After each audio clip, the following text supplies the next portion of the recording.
Oh, oh. There is no scuff in the creation of this stream. No scuff. No scuff at all. There we go.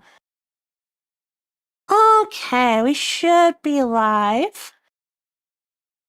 Hopefully nothing's on fire. AI hates it when things are on fire.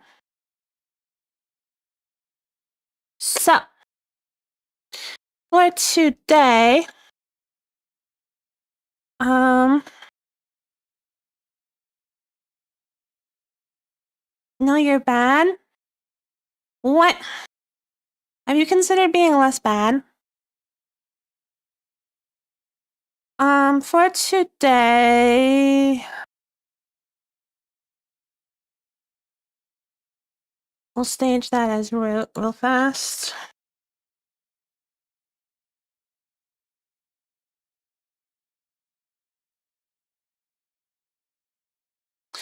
Okay. So, for today, we're going to be starting to write model loading.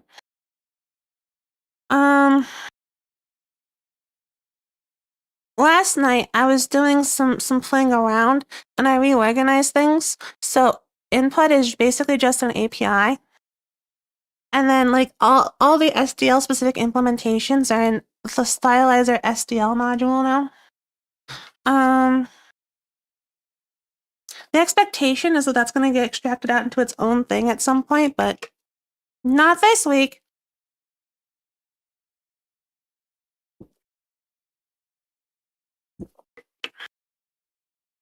I was also reading through some of the limitations of SDL. And I'm wondering if it might be better to switch to GLFW. I don't know. But SDL does music, but we can just use like mini audio or something. I don't know, man. None of that particularly matters though, because for the first order of business today, let's cherry pick this comment. I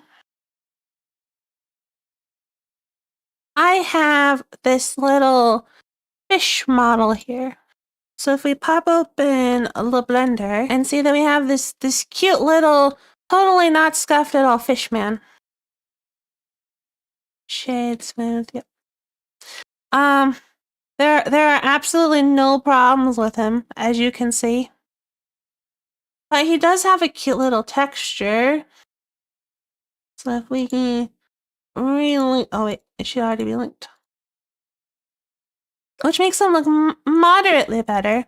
The original mesh was like 200,000 polygons, and I very simply decimated it. I didn't put any effort into making a good low poly version.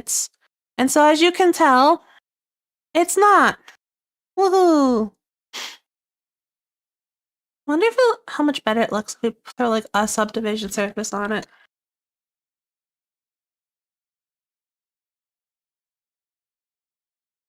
An amount. But the problem is, if we go up to statistics, it's still 8,000 polys. We started at like 200,000, and that's way too much. But the goal for today, so let's write down our goal is, well, actually, goal 1 is to load fish. Goal 2 is to render a fish. Actually, we're going to say draw fish. And then goal 3 is load texture on fish. I'm expecting that the load texture on fish is going to be tomorrow's goal, though.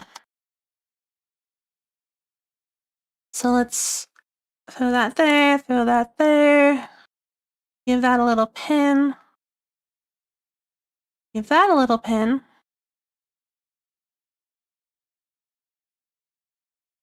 Okay. So, for starters, we need to define What? Oh, my sketch file go away. No, I deleted this. Wait, no, this is the wrong folder.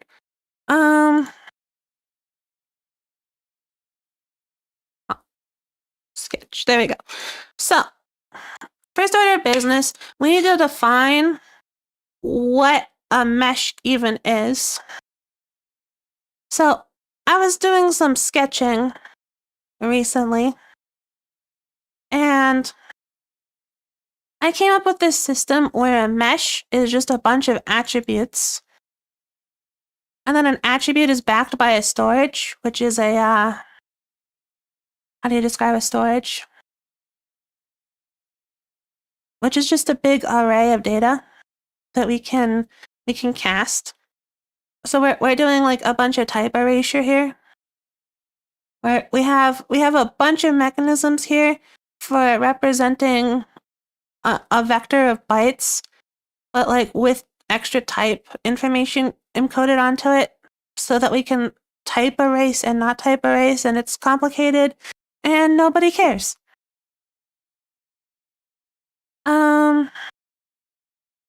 So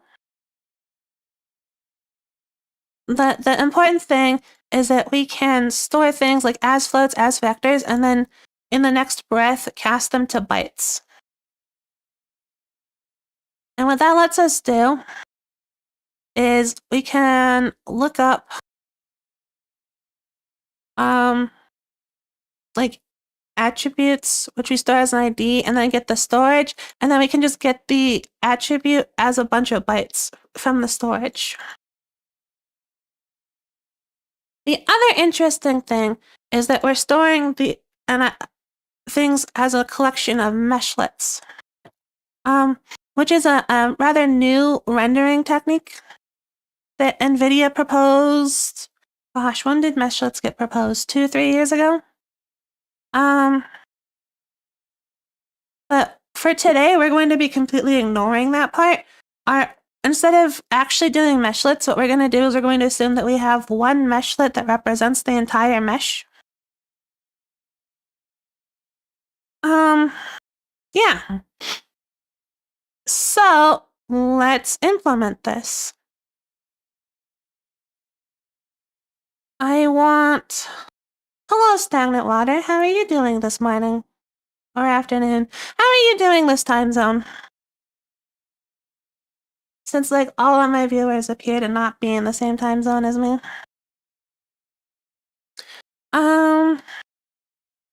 So first order of business, I don't want the storage stuff in here. So we're going to make mesh storage, mesh dot storage dot HPP. Pleasant middle of the night? Well, that's good.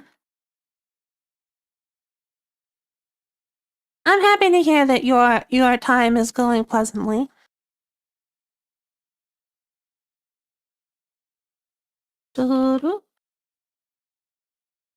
Namespace. Stylizer. Unlike Russell's time, who's studying Linux like a nerd. Don't tell him I said that, though. He'll get mad at me.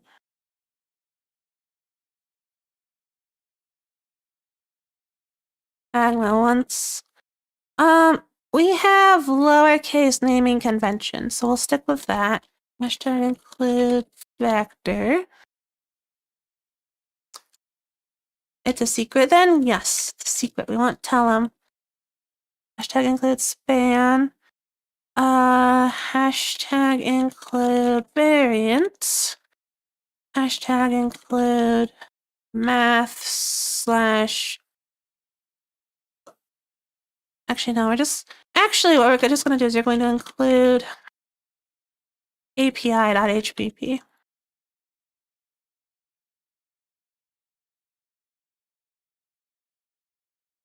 Cool.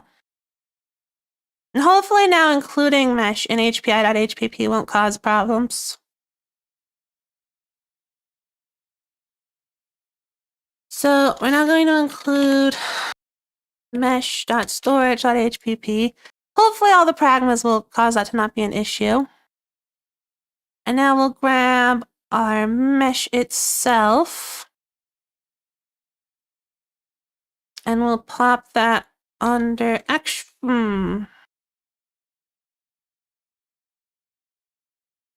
We'll plop that under contacts.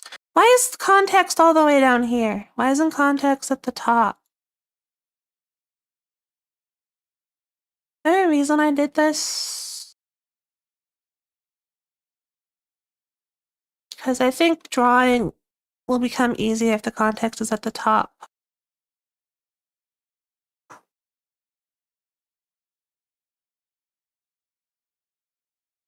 You're not getting into game dev? So you're safe in C++? But JavaScript is still lurking around the corner from me? JavaScript is so much worse than C++. I'm so sorry for your loss. TypeScript is a tiny bit better if that makes you feel any better.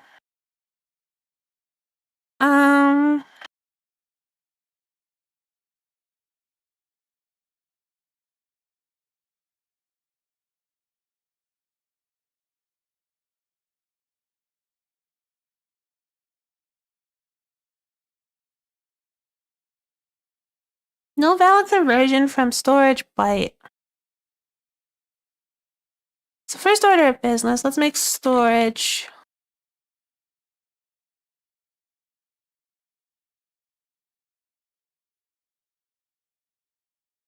Let's just leave it called storage. We might use it for other things. And let's add another batch of alternatives that take int32s.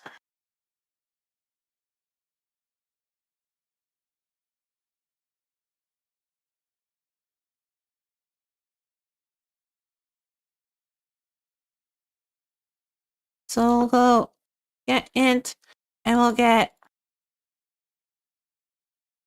int vec, and then these all become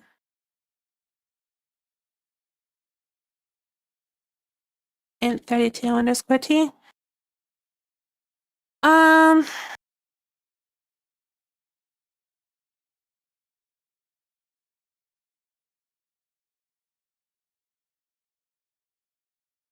Actually, we're gonna call this type erased storage. And then we'll include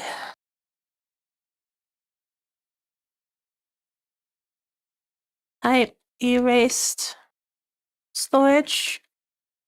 Type.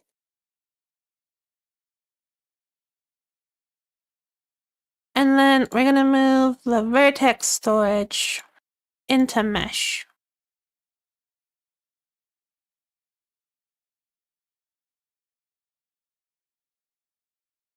Organizing this stuff is hard. And now in type array storage is lowercase. That's good. And we want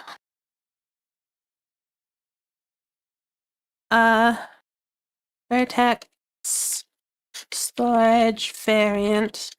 We're gonna call this vertex storage variant. We're gonna call this vertex storage. Maybe I'll get into data analytics and data engineer with SQL and Python. Now we're getting into my personal hated domains.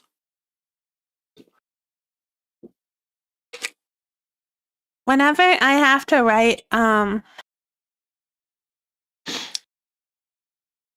whenever I have to do data analytics for my research, I'm always miserable. It's my least favorite part. No matching function call to get. None.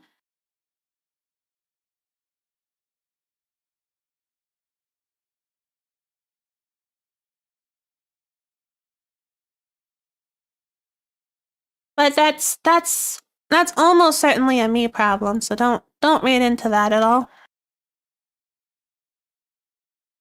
I hate a lot of things that most people like, so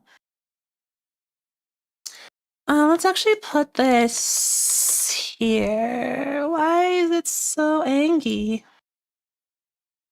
Is it actually Angie? Do, do, do, do, do, do, do.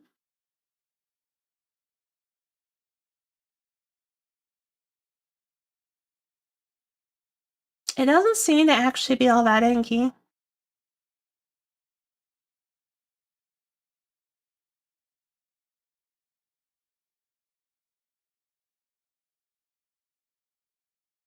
Will you work?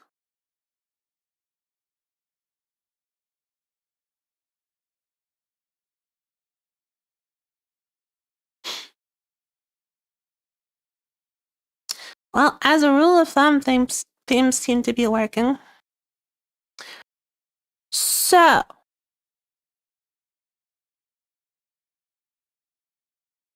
scrambled, unorganized code is injurious to health.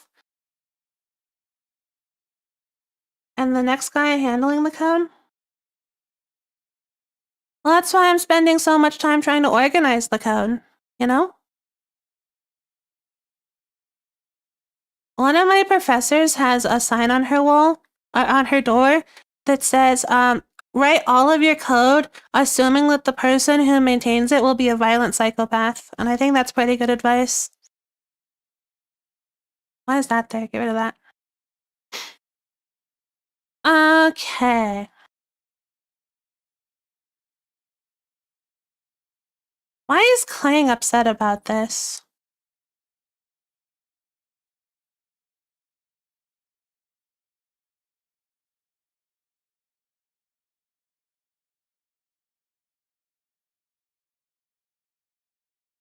If it works, don't touch it by the amazing professor. Yeah, she's pretty great. Okay. Am I spinning off a new mesh module? I think I am. So I'm gonna call it model. All this. Oh, actually, do we want model stuff in core then? I want the type array storage in core. And I think I want material in core. But if we have texture,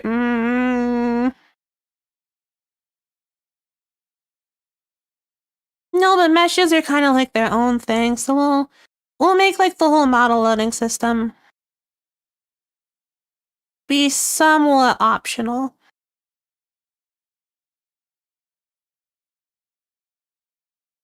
So API.hpp, namespace, stylizer, an internal namespace. Or the namespace internal. Namespace internal model. What's the word to get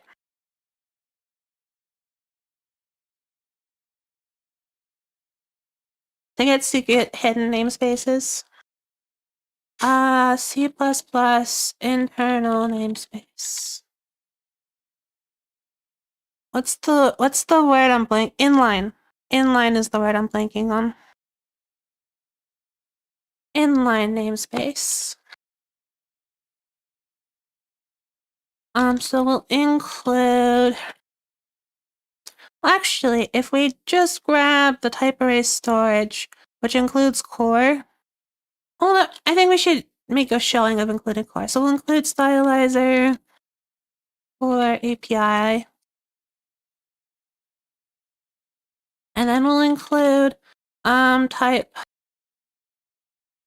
array storage. Which I think should have an underscore in the name, not a dot now.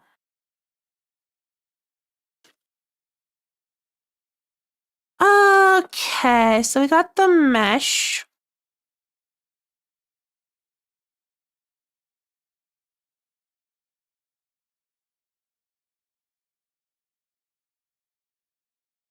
The next thing we want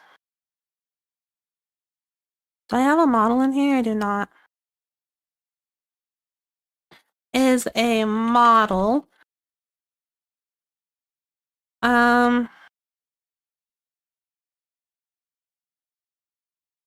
So in here, we're gonna have struct.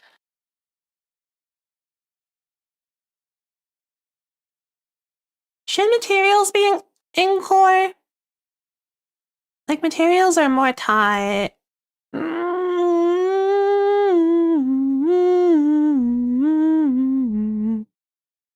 Yeah, we're gonna have materials in core. So material and a but is a material a shader?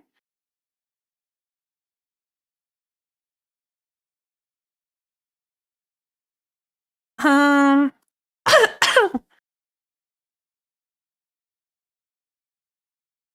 we're gonna make a new little utility here. So new folder, util, new file, maybe owned.hpp. And maybe owned is struct.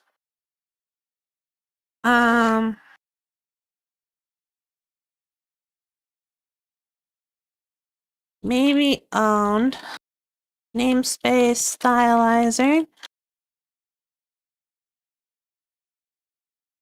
Template type name ting. And it's a variant on T and T pointer. So pragma once, hashtag include variant.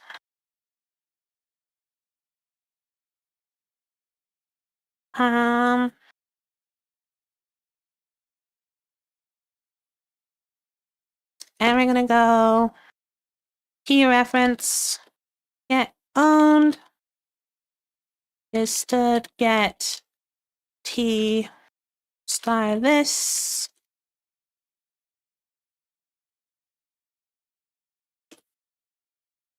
And we'll do a const version.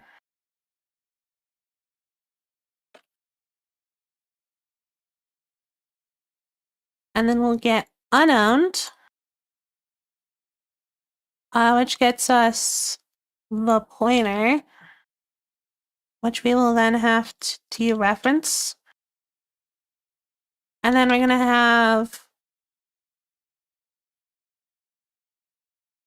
get.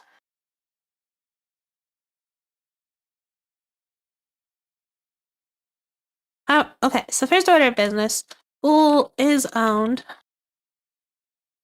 We're going to return stood holds alternative T star this.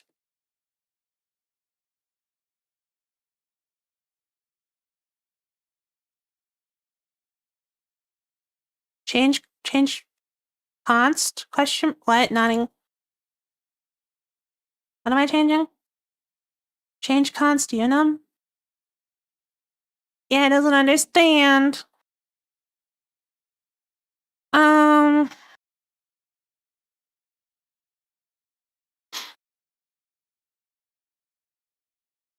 And this is going to be return is owned, question mark, get owned, otherwise get unowned.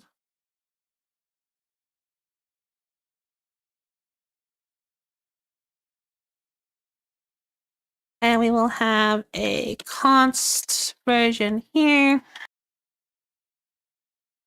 And then we're going to have void release, which requires TT. And I need another requires inside of that requires TT. T dot release.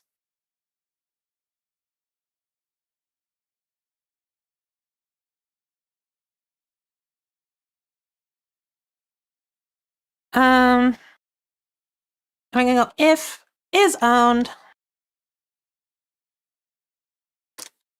Get owned dot release.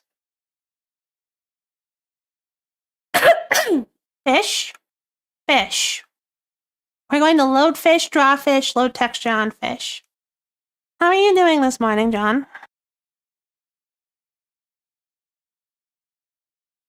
So now, a material is a stud vector of maybe owned API shaders.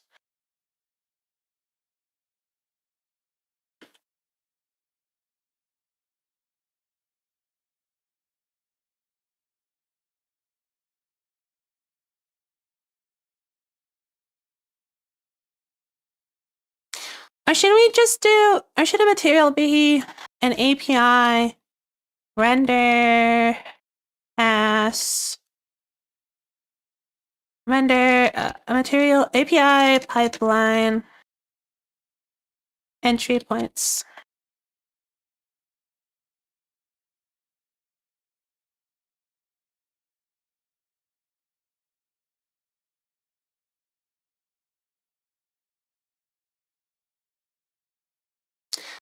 The problem with entry point.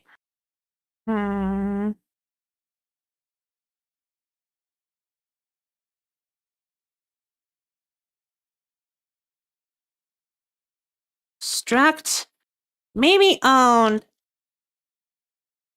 entry point. So we're gonna have a maybe owned API shader.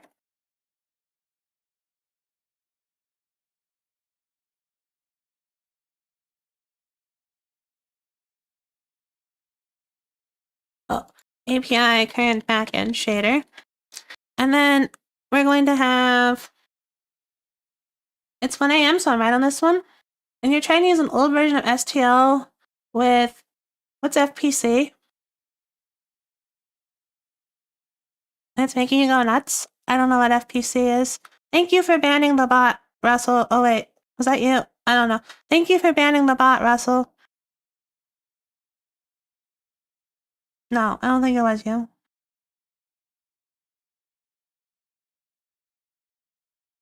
Thank you for being here, Russell. And then stud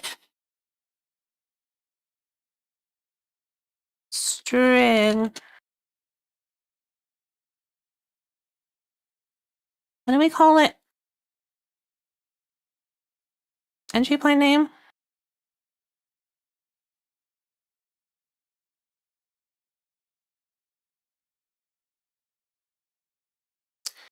And then an entry point is an unordered map of shader stages and maybe owned entry points.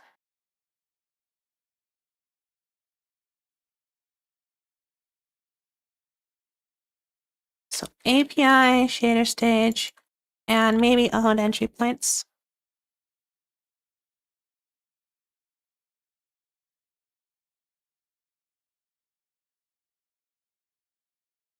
So we got lots of shaders going on here.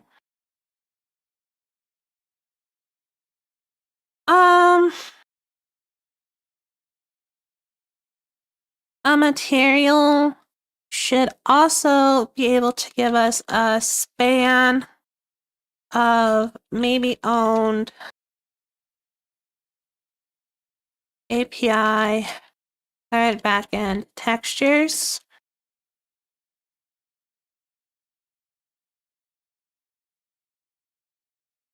And a buffers.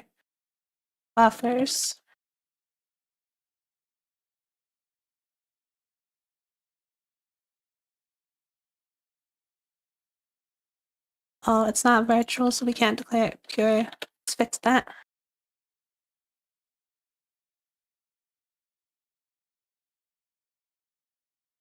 And trying to use an old version of SDL2 with FPC. I hit the sack. Good night, John. Thank you for stopping by. I also hope you have pleasant dreams.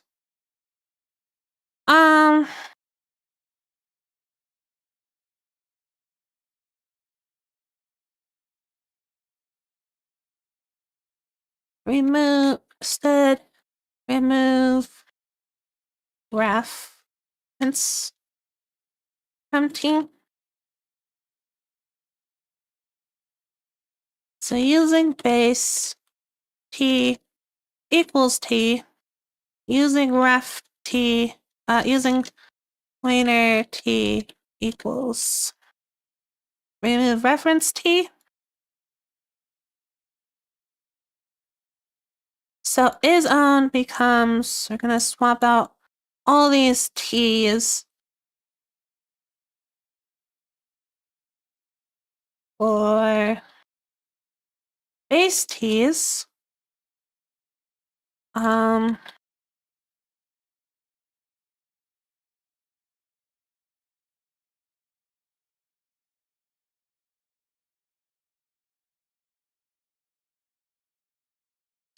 And then actually we're gonna go using ref T will stud add L value reference to base T. So we're gonna return ref T's.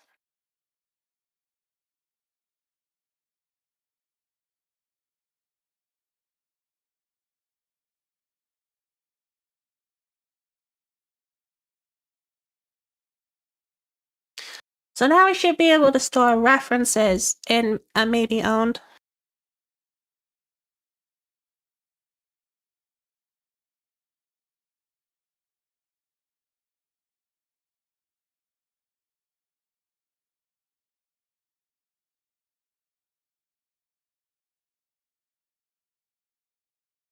Okay.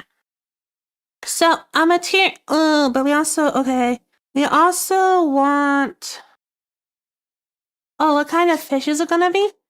I guess I can show the fish again. Hey, look, it's a fish.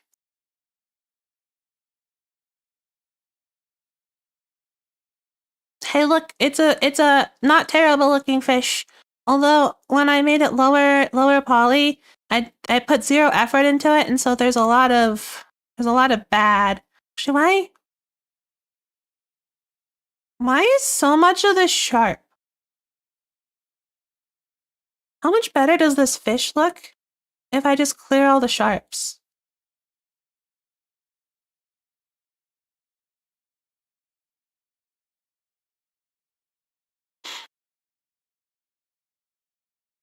Well, I guess we should export that.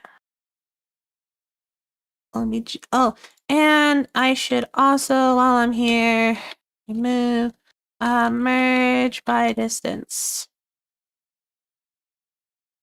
File export obj dev 20 games fish asset fish. You're fine, but today was the first day of the school year? Oh no. It's pretty fish. Amazing fish with room for improvement. It has the OG Glinda color scheme. I say keep the sharps, it adds texture, but like the texture adds texture.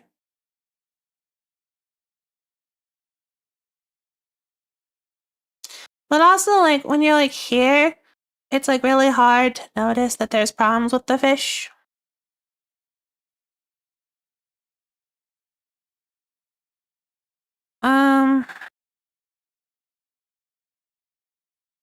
Aye.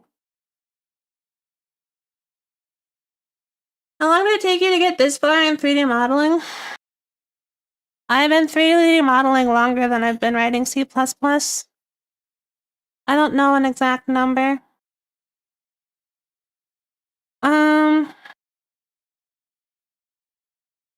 So what we actually want here is we want stud span of stud white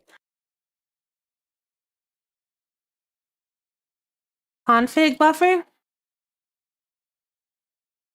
Or do we just want a buffer? Config data.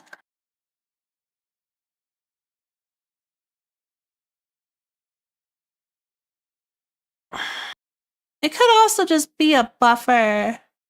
I don't know.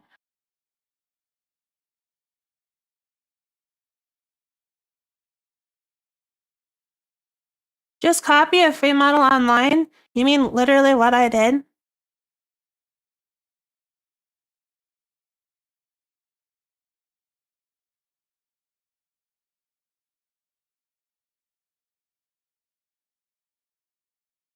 You mean literally what I did?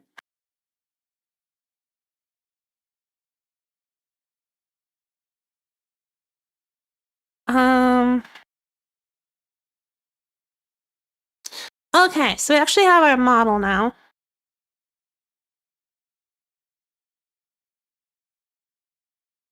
So a model is AI is cheating, no you.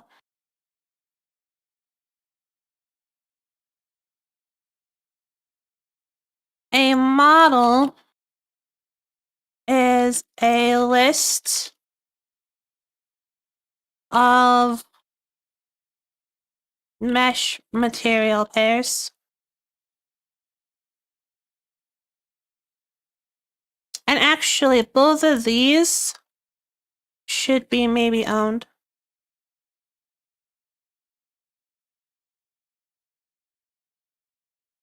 And I want to throw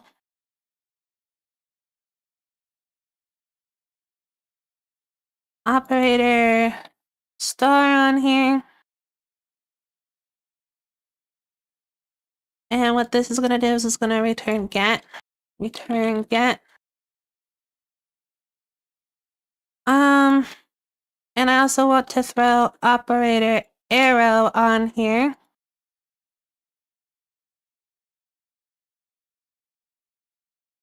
Which is going to return planar t. And we're going to get the memory address of get.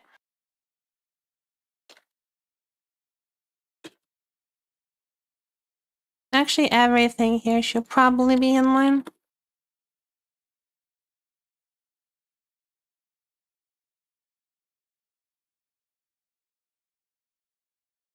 Moving on, so color gradient for the fish. So what colors complement each other well?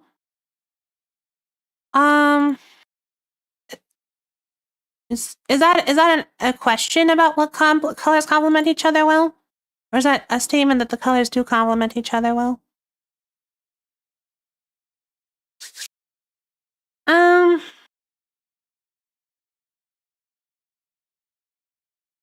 then we're gonna have a void draw.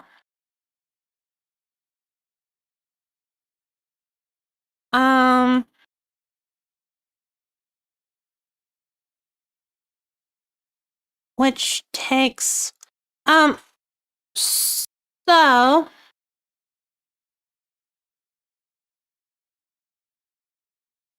colors that complement each other well. There's this thing called the color wheel, and the easiest answer to that question is that if it's on opposite sides of the color wheel, they'll complement each other well. So like a blue, blue.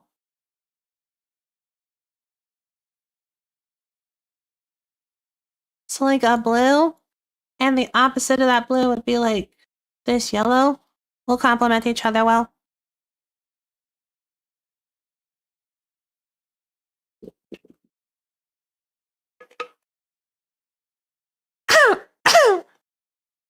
That is the easiest answer to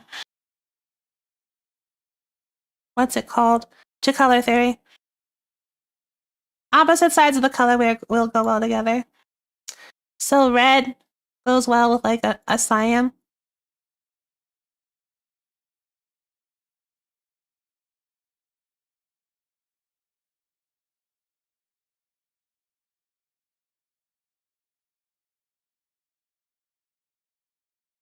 That is the simplest version of complementary colors. Do we want draw to be a template function? Template. API render pass concept t pass reference render pass.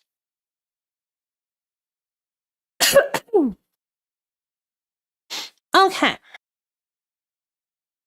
And so what we want to do is we want to go for auto reference mesh material. Do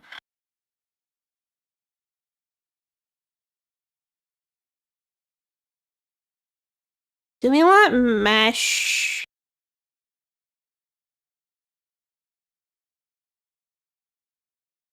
Do we want mesh to be responsible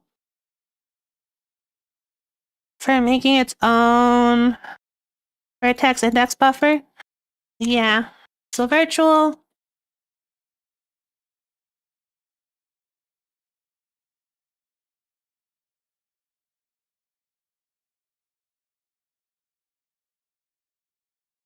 Actually, these have to be pointers, don't they? So mesh pointer. Well, but how do I get the owned? How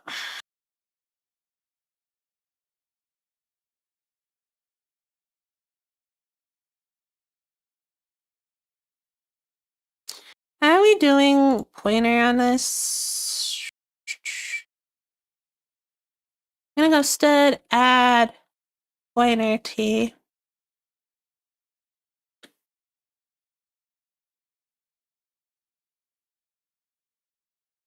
Stud remove pointer t, add pointer t. So if it is a pointer, we'll strip a level of pointer and then add it back. Ay, ay, ay.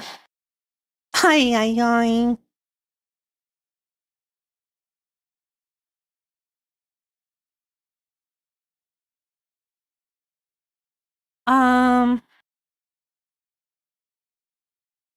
Which then makes these more complicated because these all become if const expr stud is same v base t and pointer t.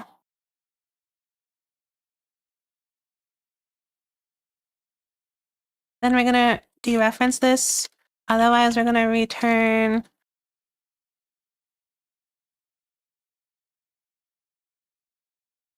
just the base t.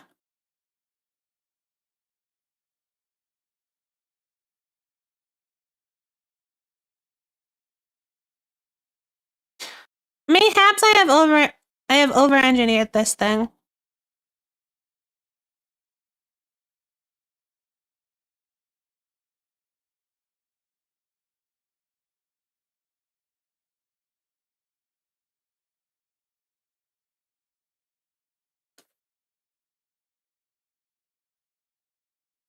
Stud remove reference.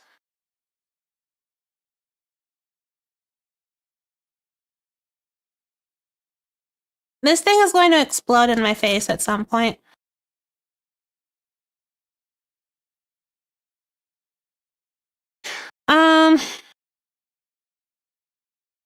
It's fine. Nothing could go wrong. So maybe owned mesh pointer and maybe owned material pointer. Okay. Okay.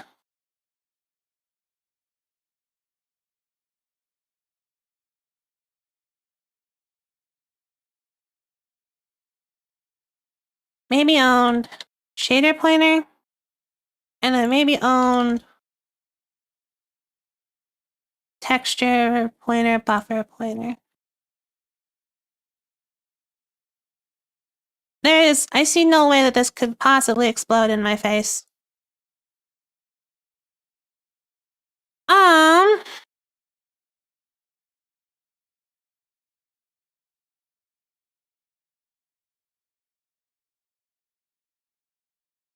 But we're actually going to implement this draw function over here. So we're going to go fish, new file, fish.cpp. And we're going to start by just copying Pong and stripping out a lot of stuff.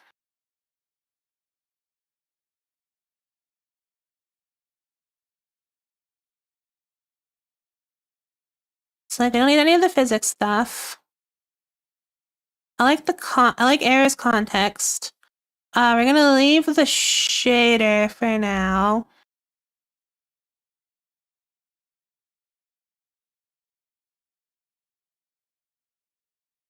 And we're gonna leave... This is the part that needs to go. None of this is relevant.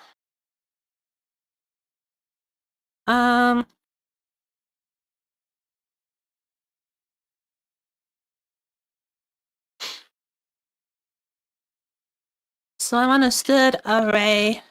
Utility buffer 1. Utility buffer data. I'm gonna go utility buffer data 0 dot m equals stood math. Stood math matrix float 4x4 identity. Are you excited for school starting soon? For you, no, I'm too busy. Send help. I'm not ready. The view is identity.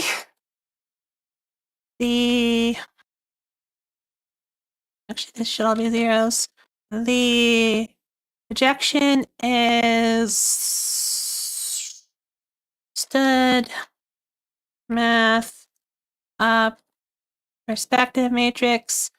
F of y is going to be stood math degree 45. And then should we have a version of perspective matrix?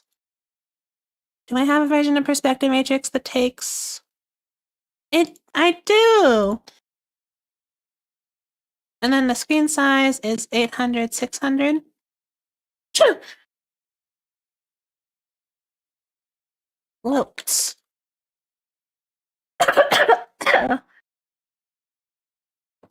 AI not dying. What are you talking about?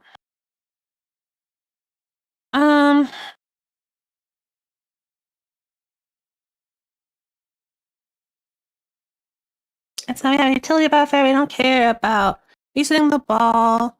We don't care about inputs or GUI. I don't think we care about time.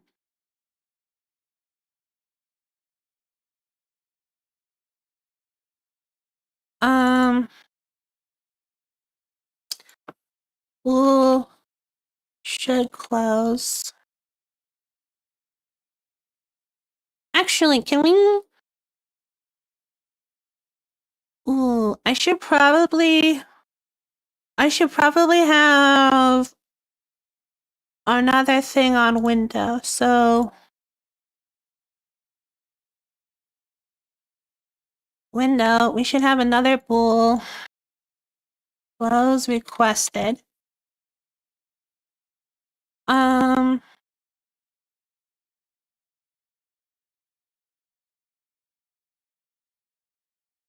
It's been chilly. Global warming is real. Is it supposed to be snowing in the US right now? The US is really big.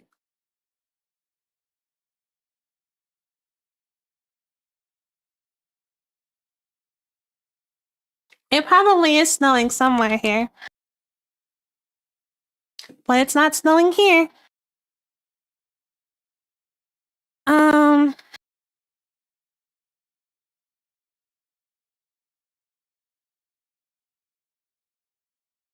And then where's close? Close requested.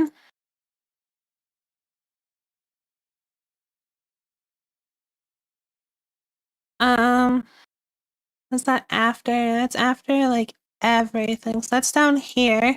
So break case close requested. Close requested dot value true. And when we create, we're gonna go out dot close requested equals reaction var false.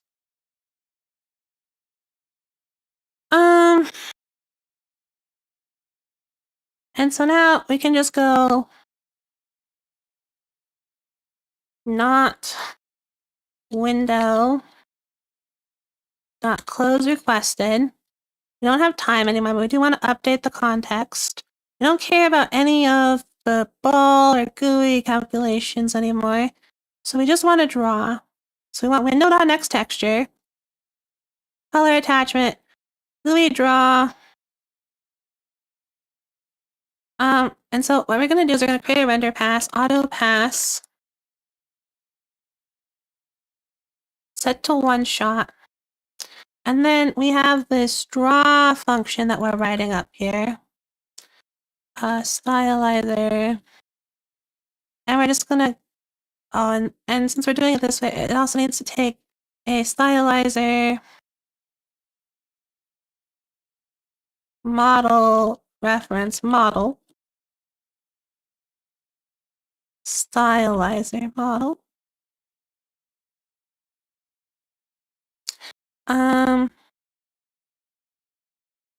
For that to work, we need to include stylizer slash model slash API.hpp. The mesh material in model.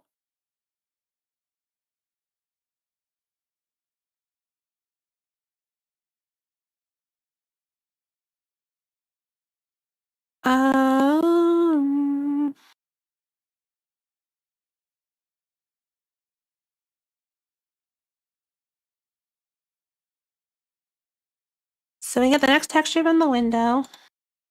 I live in a tropical area and at night it gets unreasonable chilly, and my throat is always desperately craving for a hot coffee. Over-engineered code gets relief. Let's go. Skirt? You should be skirting again. So pass, submit, and in the middle we're going to draw. So now we need to set up model. So stylizer model model. Model. Shoot. Models. So stylizer model.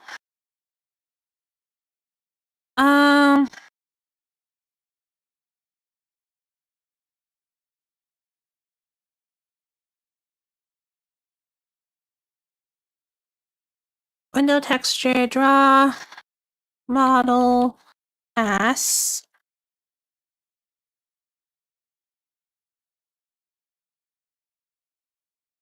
So new file, make lists. Actually, we're just gonna copy this make lists from fish. We're gonna add fish. It's fish's favorite. Fish's summon and Chewy summon. Fish. Down here, we're gonna go add directory 1.1 fish. This is the perfect stream for fish, isn't it? You're going to bed? Hello, Danger Mouse. Good night, Danger Mouse. Tomorrow is your first C++ class? Let's go! Wait, tomorrow? On a Thursday? Nani? Why a Thursday? Let's see how much things explode. Doesn't like type erased. That makes sense.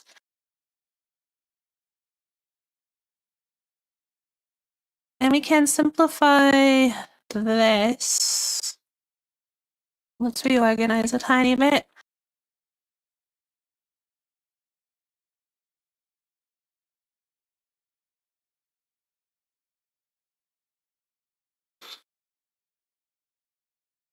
This was the only professor that wasn't completely bombed by my professor that was decent at teaching the class, but why does it start on a Thursday? Oh, it's a Thursday only? But even then, the reviews say that he doesn't know the language. There's a very short list of people who know C++. Um, Storage was not declared.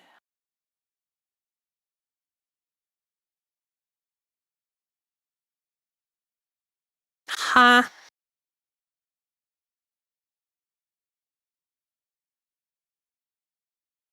We are including type-A storage, yeah? Uh...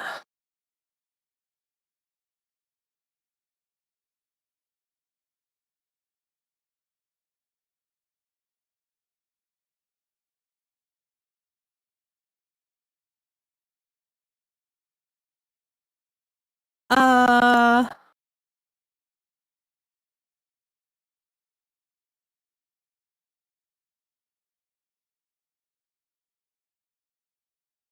Oh, because this is no longer API. Let's bring that back. And let's add our pragma once. I'm sorry that you have a Thursday only. Those are the worst. I'm guessing that means it's like a 3-hour class too. Had to grab my... You had to do what now? I have promised myself that I will never touch C++. Then the basic simple program, just know the syntax, nothing more. I'm incapable of handling C++. That sounds like a, what's the word I'm looking for? What was I doing here? Oh, I was gonna add buffers. That sounds like a motivation problem. Don't believe in yourself. Believe in the man who believes in you. I'm getting so scattered with what I'm implementing right now.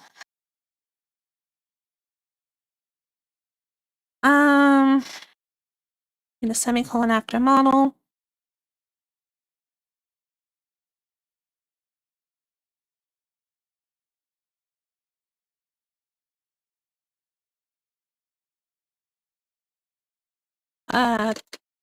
Basic degree.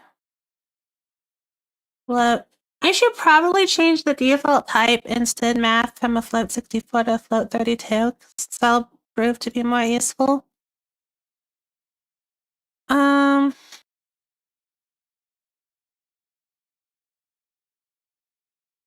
It's like 11 a.m. to 1:50 p.m.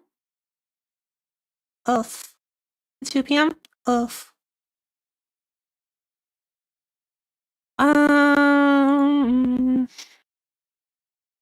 Don't apologize for distracting me. That's your job.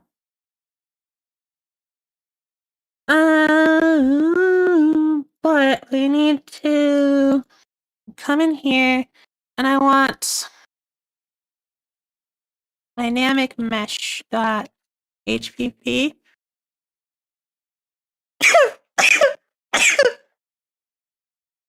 And dynamic mesh dot CPP. And we're gonna grab this dynamic mesh.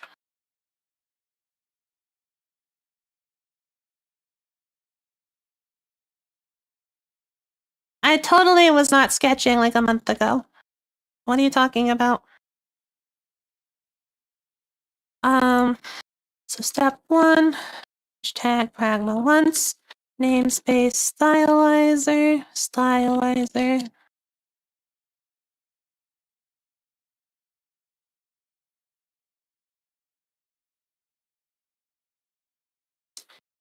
mesh, transform to snake case,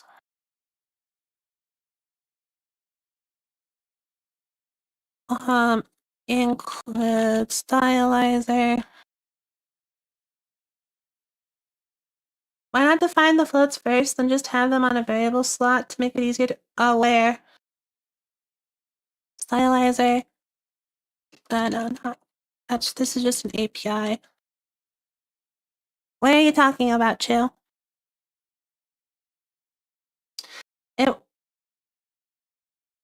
You saw some float numbers?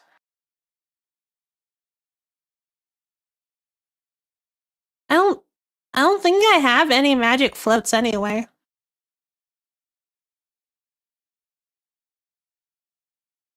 Like maybe the 0.9 alpha, but I don't think I have any straight up magic floats.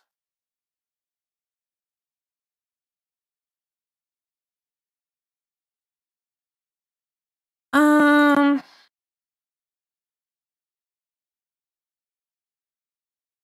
that should sort itself out.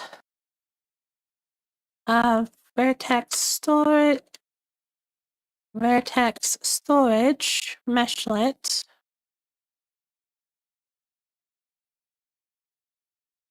Vertex storage.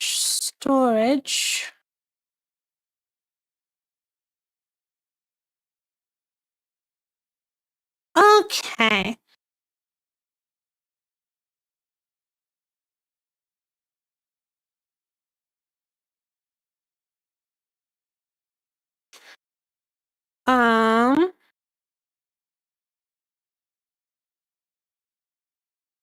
Must have been your imagination. Do I have plants? Do you think that the virtual creature has plants? Uh, I'm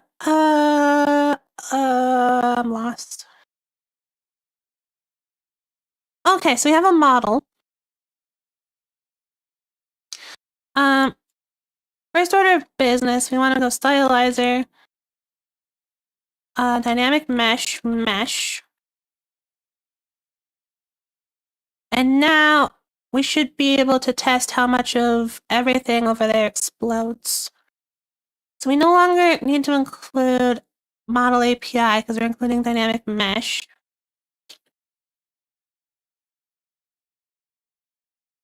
Yes, the virtual entity should have plants. Yeah, where's the time to look after those plants? How do you know that I wouldn't be a black thumb and just kill everything?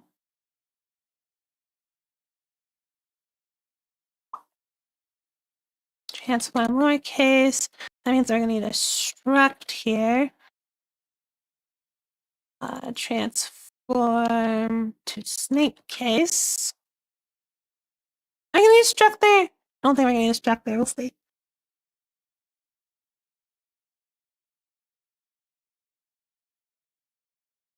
Da, da, da, da, da, da, da,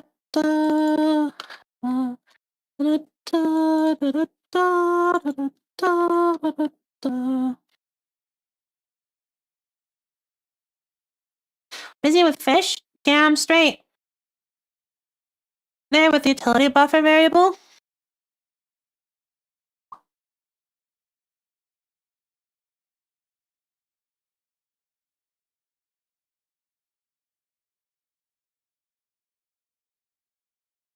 I guess like the one thing is I could do window dot size instead.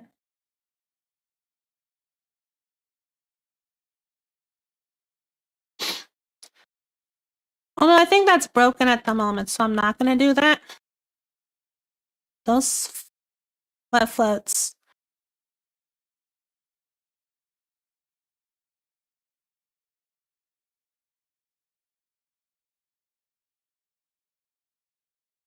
I mean, it does have the little label, right? It says it's the screen size. That's what we're talking about, the screen size. And it wants a struct.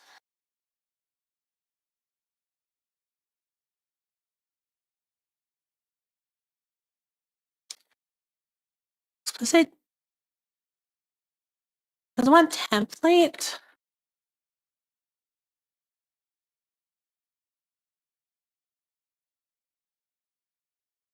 Oh no, it's happy with struct.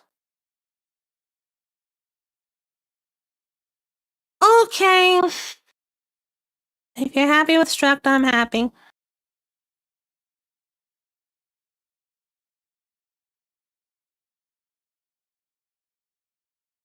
Why don't you try to make the 500 subs before the end of February?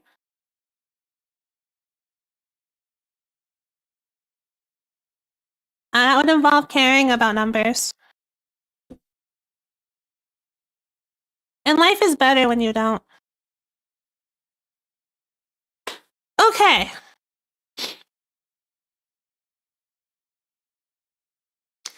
So, for starters, we're going to hand construct a mesh.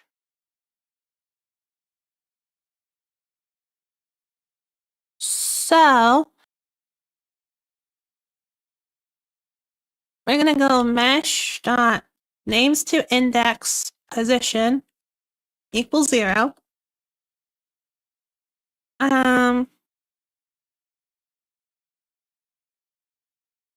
Mesh dot oh, I guess I can just do that. So name position, and then I need a storage. So stylizer storage float stud math vector float 3 positions.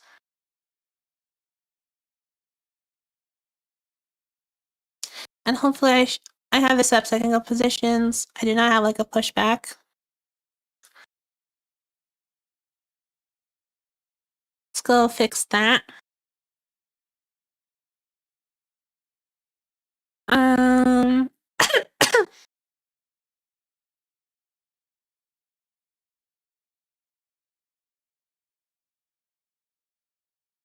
So key reference in place back. Template type name ..args args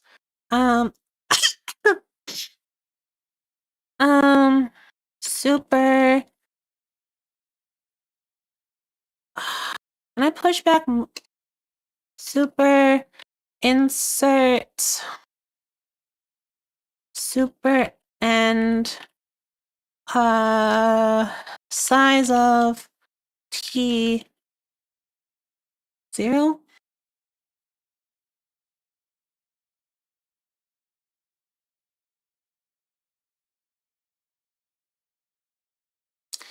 And hopefully this returns iterated with inserted data. So auto inserted equals that.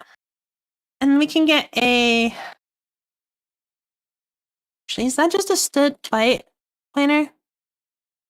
It is. Cool. So now we can go and do a placement new t and inserted.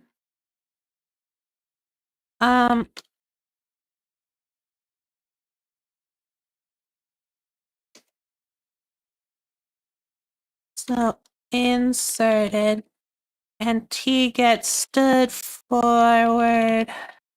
Args.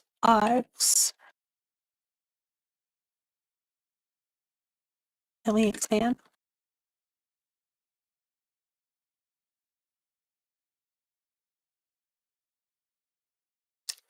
So we're going to add some raw bytes to the end, and then we're going to use placement new to create a new t in those bytes. Life is better when not worrying about numbers, she says. So I'm going to fail all my, I'm going to be right back to avoid answering this.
I did nothing. There was no escape. There is also no weed whacking in the background happening. Don't worry about it.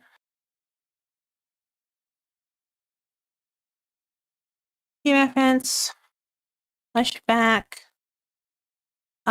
T reference value. Place back value.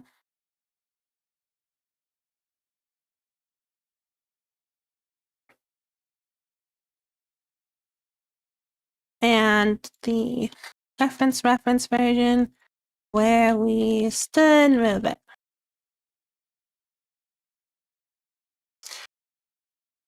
Okay, so we now should be able to go positions. Push back. Actually, I think I want to do an in place back. In place back. And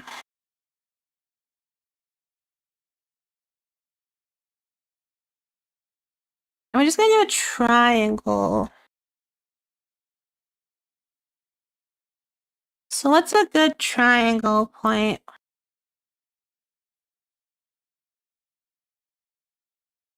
I believe we're doing clockwise winding.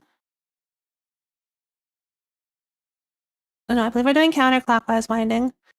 So we're gonna do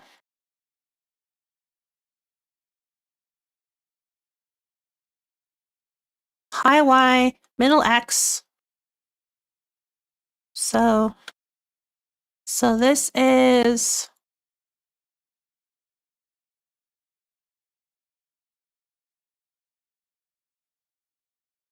middle X, high Y.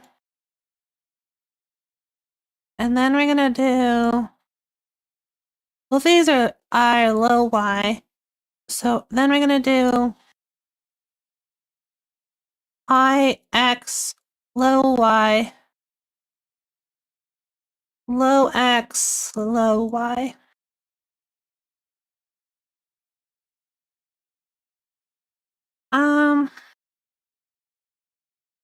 So our high is going to be 1, our low is going to be 0. So our middle is going to be 0.5. This is 0.5, 1, 1, 0, 0, 0.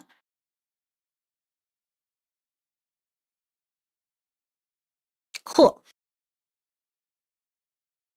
So we're doing 0.5, 1, 0.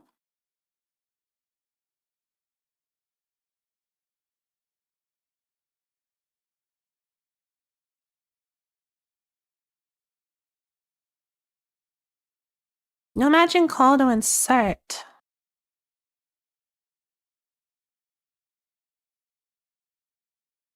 How do I insert multiple? I know there's a way to do that. Split factor.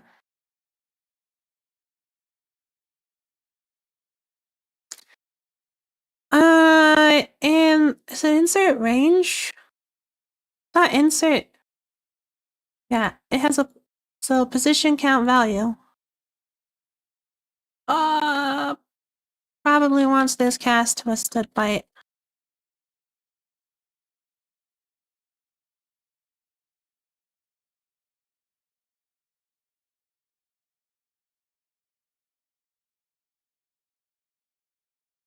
Oh, cannot convert to twisted byte.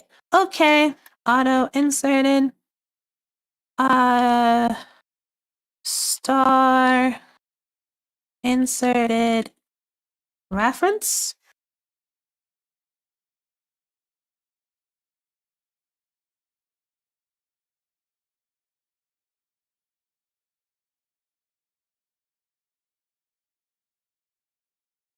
Positions.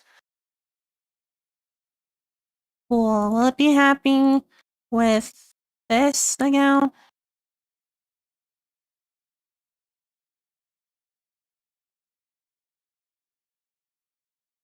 Yes. Cool. Convert indentation to tabs. What did we just say the other one was? 1000. 10 and broadcast 0. Why chat cleared?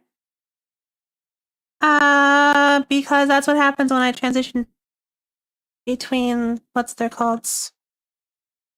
When I transition between scenes, chat gets cleared.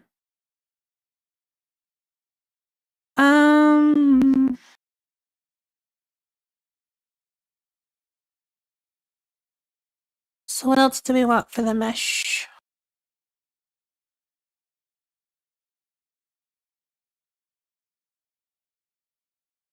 We need indices. Do I have something? I remember writing something that did index stuff.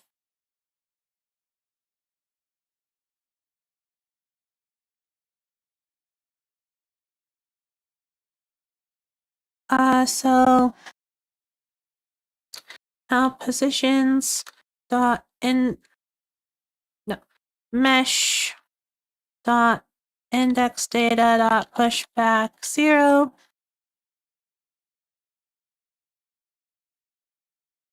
One, 2.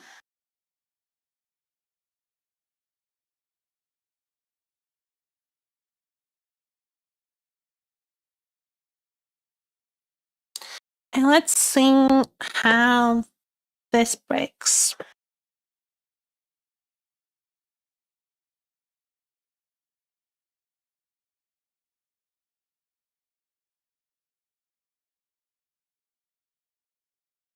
Okay. So now you took tea time seriously for matching a coffee break. Good job. Struct.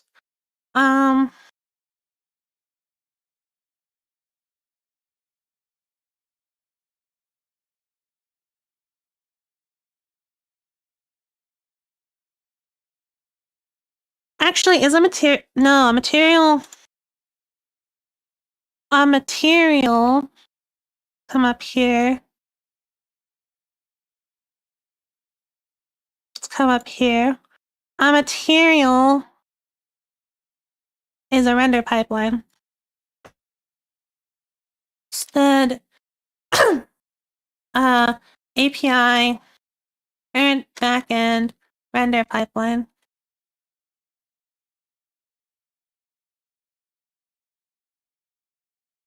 Go into current backend and we'll add the render overload. Actually, is that come into web GPU and add the overloads?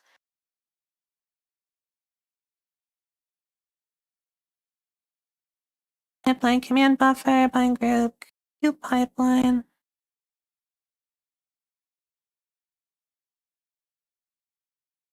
So in here, we're gonna go namespace compute using pipeline equals compute pipeline using pass equals command encoder.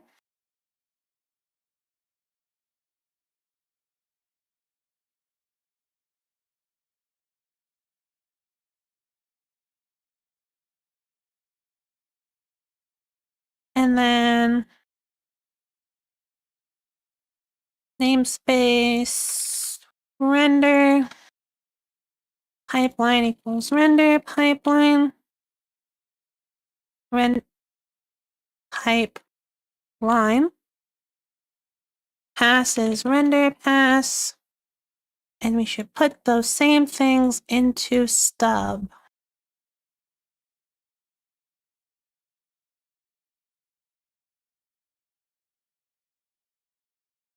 AI doesn't drink coffee, for whatever that's worth.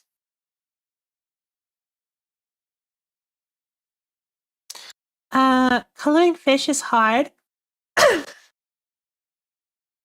Oh, we haven't even gotten to coloring the fish yet. We have to draw the fish first.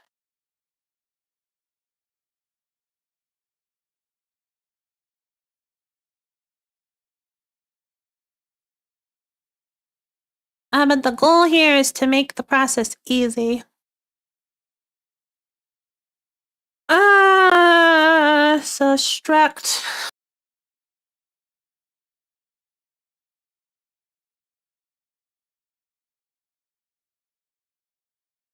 view material. And we'll call it dynamic. So struct dynamic material is a stud vector.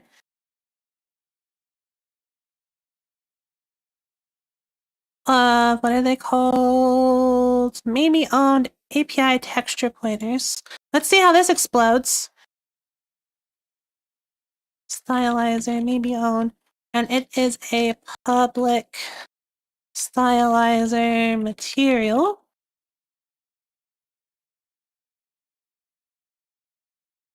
Stylizer, API texture pointer, textures.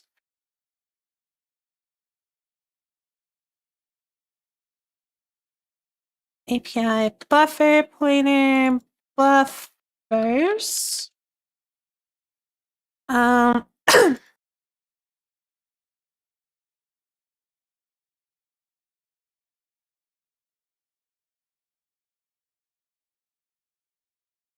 we're going to template this. We're going to go template tconf type name tconfig. And we're going to have a tconfig config.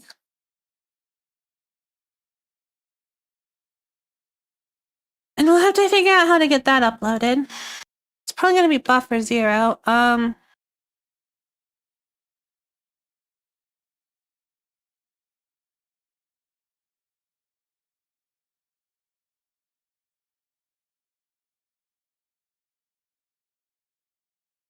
going to rename these to view. So texture view, buffer view. And then I can just call them textures. Override and return textures and buffers. Sadness on the stack. AI is barely announced. It doesn't count. Fuck you. AI needs the lemon base of coffee, but it tastes bad, bro. Templates cannot be declared inside a function. This is fine.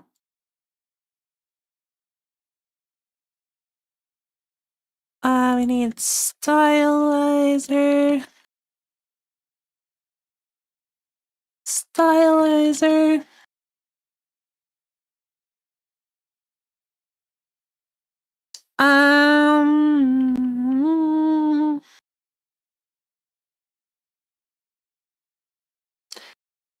Equals void, no config. Stud conditional t stud is same thing. T config void. Then we're gonna have stud monostate config. Otherwise, we're gonna have t config.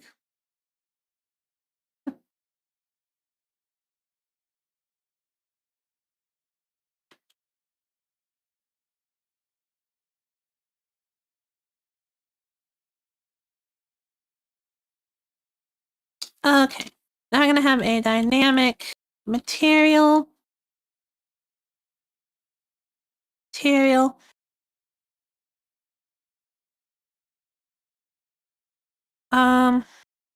Is going to be equal to this pipeline.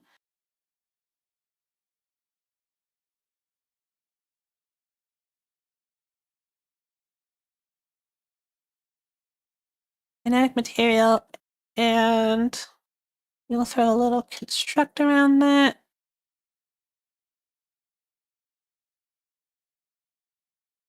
And we'll say that you're void. Dynamic material is an abstract class. Huh.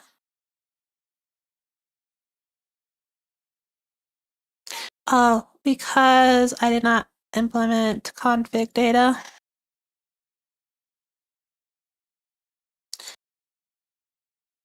Return stylizer, span from value, config.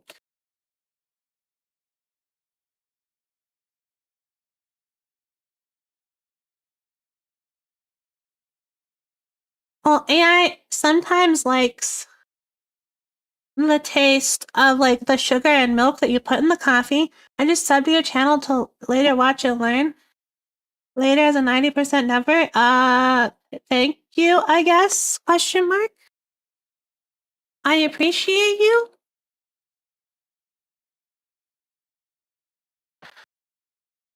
Okay.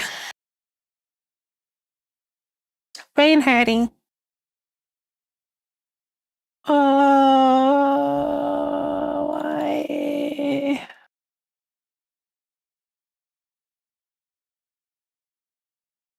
Let's confirm.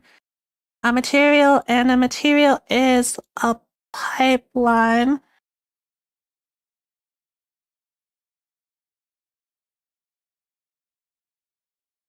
Why can't we make a pipeline?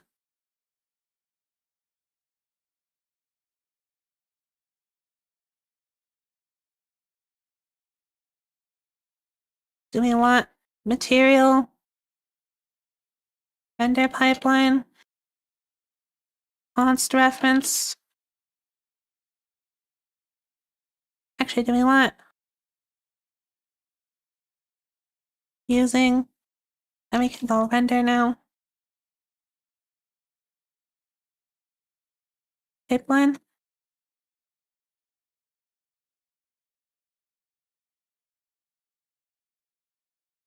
Will it like us now?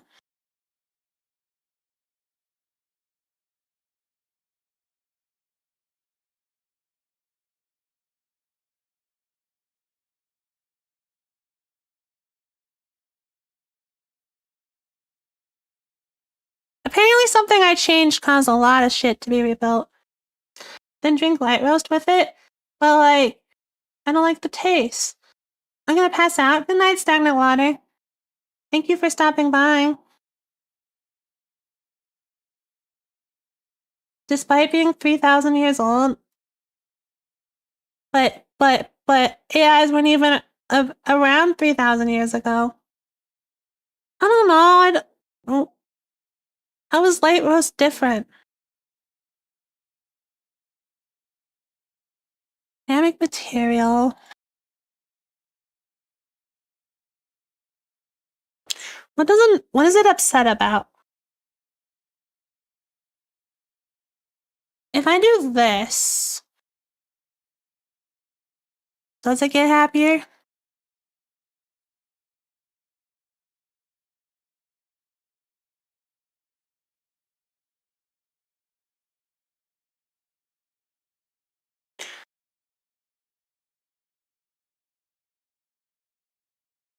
And so if we're using stylizer material,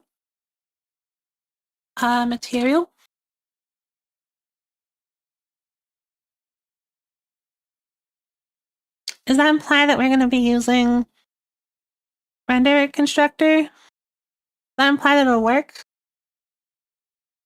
It gets happier with coffee, but I get sadder with coffee. Hi, good work.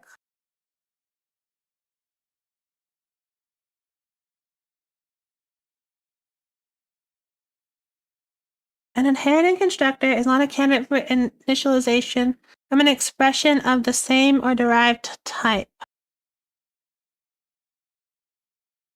Ha.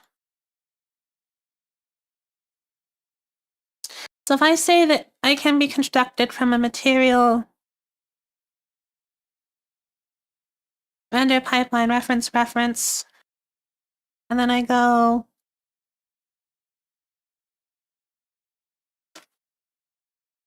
pipeline, stood move pipeline, Will you be happy? I'm gonna have to add the other constructors, and it does in fact appear to be happy now. Oh, King. How can one be sadder with coffee? Because it tastes bad. YouTube recommended me this. Thank you, YouTube. How are you doing today, Mr. Tech Ninja?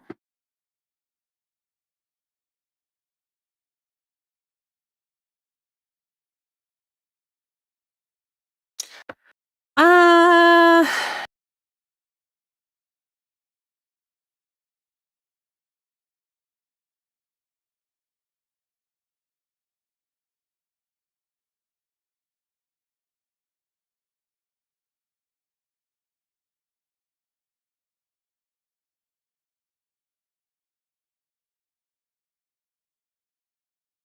So it doesn't like stylizer bite span. That's what it's upset about. I think it needs to figure out what's really important in life for it to truly be happy, but I'm not sad. I just don't like coffee. I guess I'm sad that Fish thinks it's not okay for me to not like coffee, but other than that, I'm not particularly sad. Cannot convert.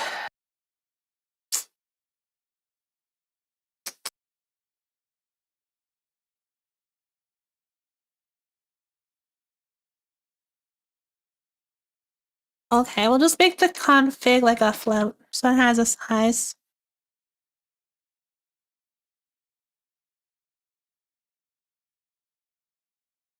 Span from value. Oh.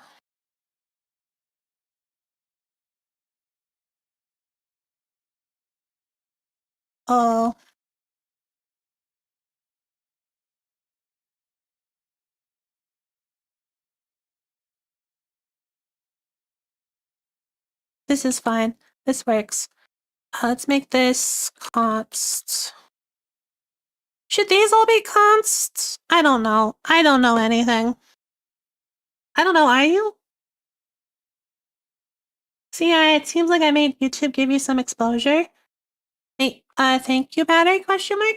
Whatever you're doing, keep it up, question mark? Unless it's bad, but don't keep it up, question mark? That means we don't need the maybe on entry point anymore.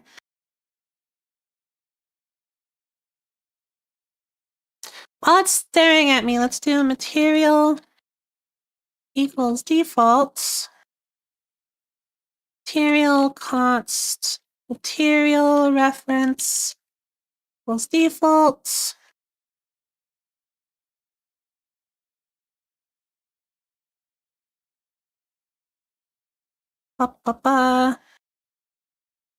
Actually, do we want to allow default materials? I think materials should definitely be movable and copyable. But do I want to allow a default material?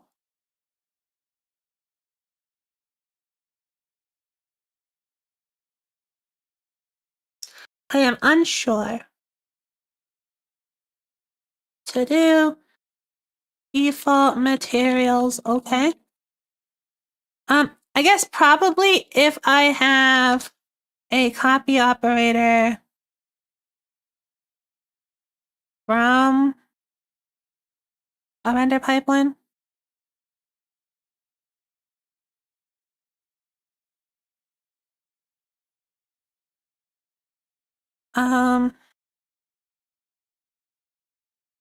So static cast, I can type cast to a render pipeline pointer from star this equals stead move pipeline.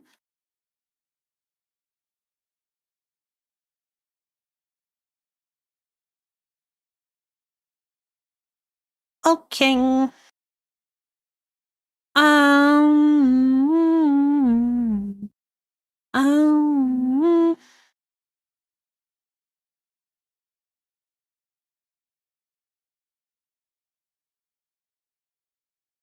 And it's happy now. And we have our material.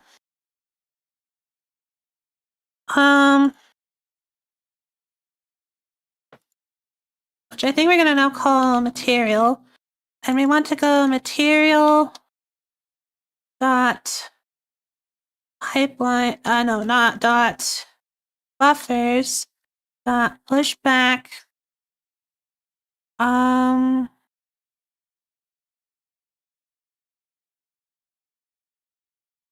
it's down here. We'll do the utility buffer.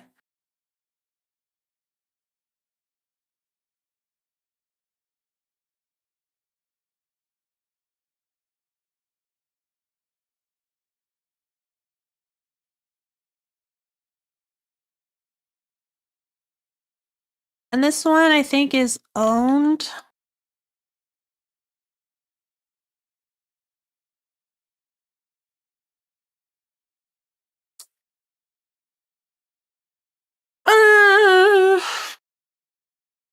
No, let's not do pointers. Let's do owned.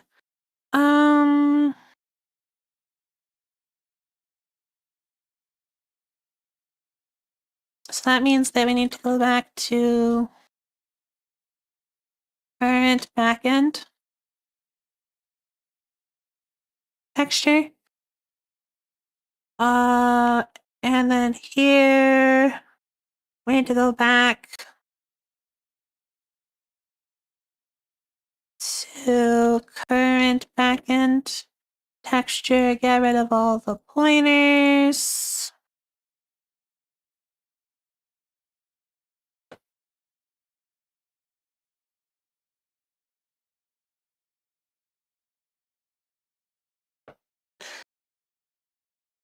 It's just my very pleasant presence that brings people in, nothing bad. Okay, good job. You get a cookie. It wants return this. Turn star this.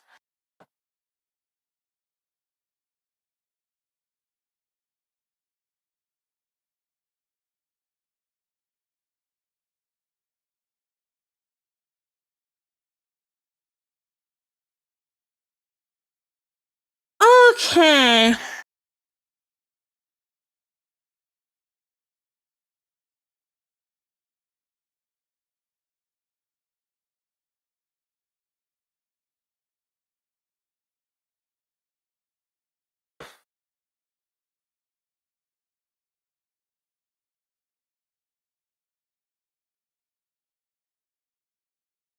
Can we place back a buffer?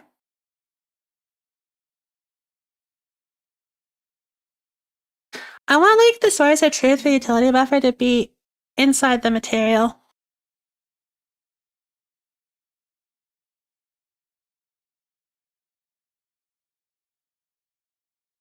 Okay, it appears to be happy. But we also want auto reference utility buffer. And then we want material. Okay, bind group. Actually, I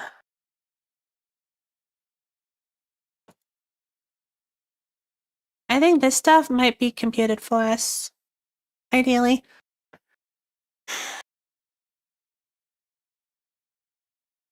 Semicolon. It appears to be working. Things are not actively on fire. You have to make sure those goals get completed. Well, we're not going to complete the last one, that's for sure.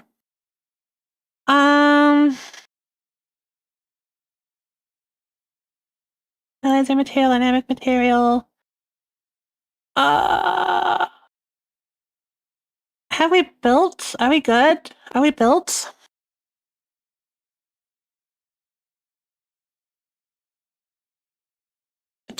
Does anything crash when we run it?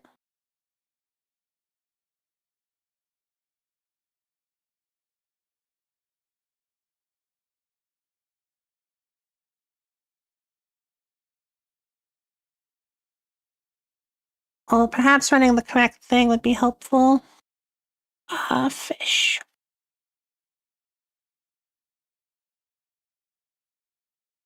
Yay, it crashes. Let's go.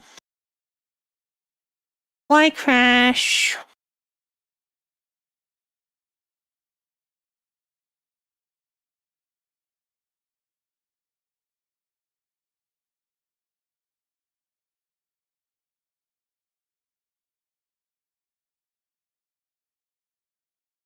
Huh?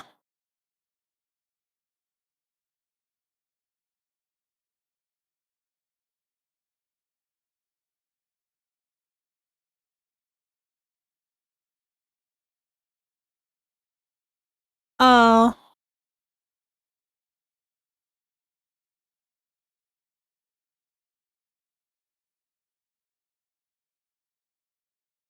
Oh, it just calls itself.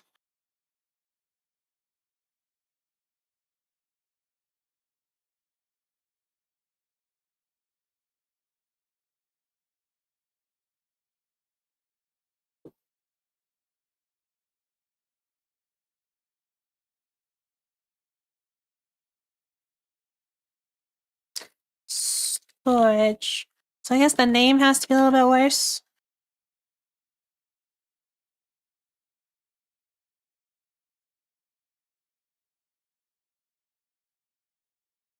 Explicit specialization of non-template struct storage. What it is, though.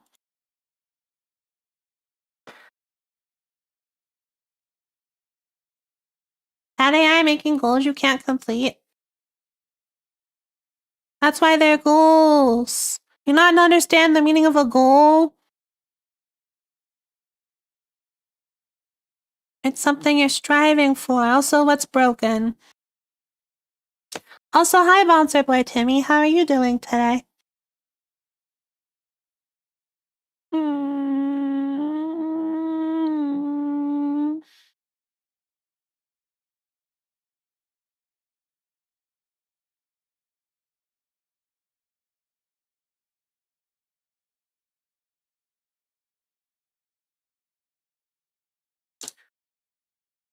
Oh, it's complaining that we want to stud move it.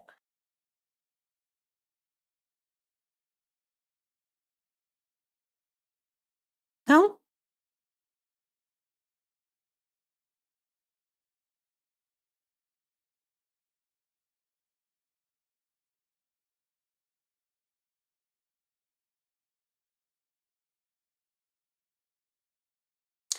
Cannot bind non-const L value reference.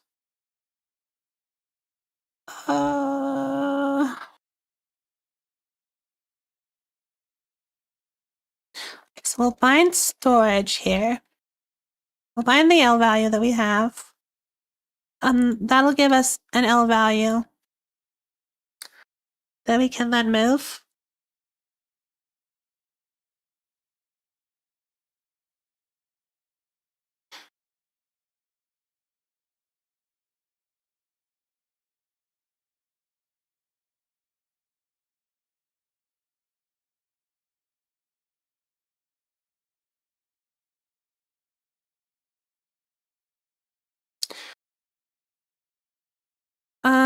I guess that we should static cast this to the variant.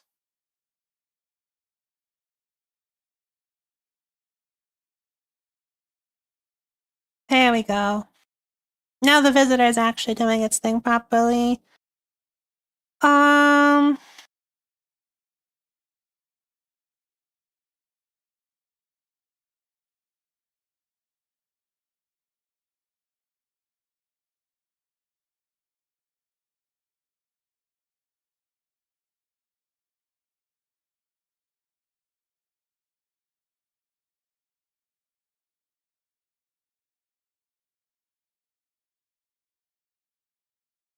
Okay, so let's.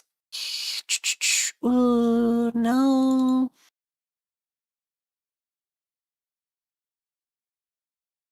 Well, that doesn't work, does it? Shoot. It's kind of an Amazon Web Services intro course, and my brain is numb. Thought some coding will clear your mind? Well, hopefully it clears yours. it is a person sometimes. Thanks, batting.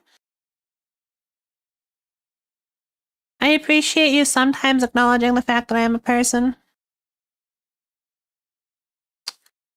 Attribute data. Attribute data stores as vertex storages.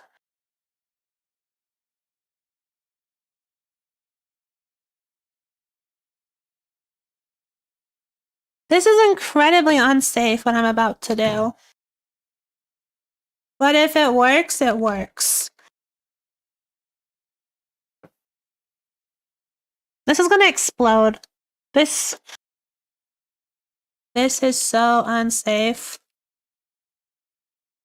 Expect to explode.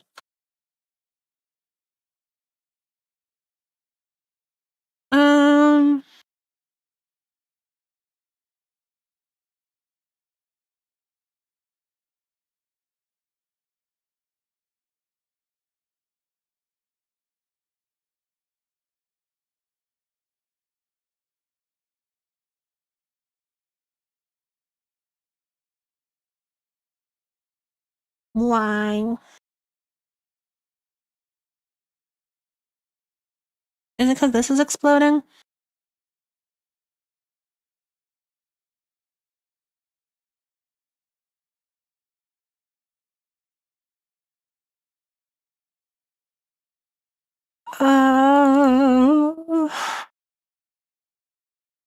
Amazon scares you? I'm not a fan of loading everything to the cloud, but running hardware remotely on way better equipment is a very useful thing. And there's lots of security problems. But also you don't have to deal with managing things yourself, which is nice.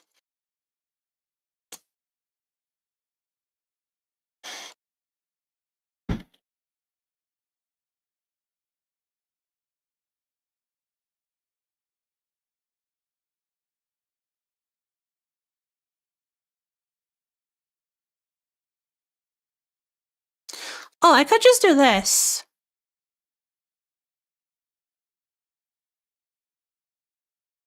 Now will things fix themselves?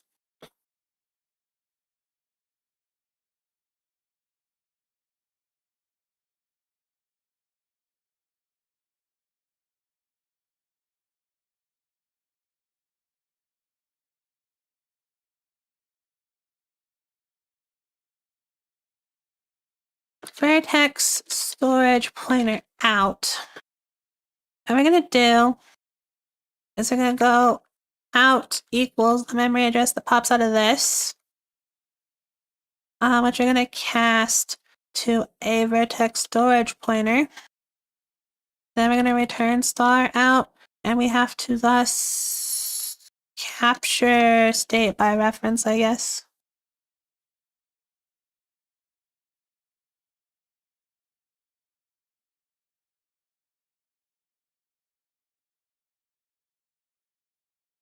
It's not returning anything anymore.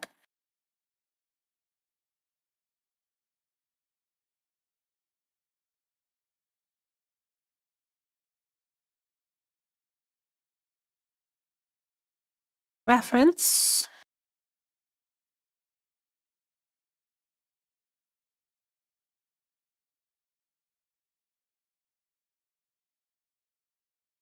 Did it work? Okay. Okay.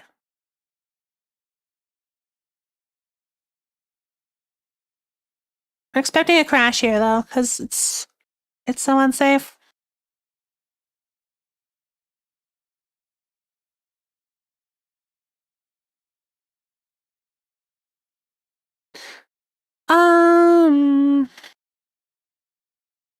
So we're now crashing because we have nothing to submit. So we'll just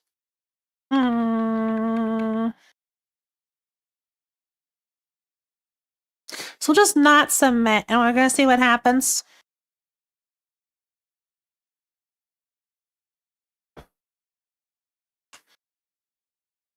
I have a stupid coding joke. Men are obj, but women are const.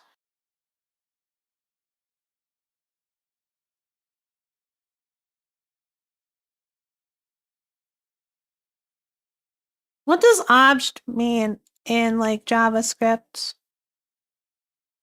Ooh, we are not getting should terminate events. That's cool. Oh boy.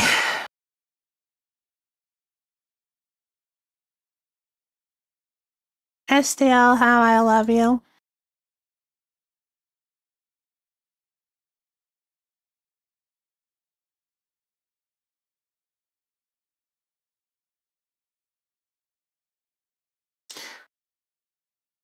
Oh.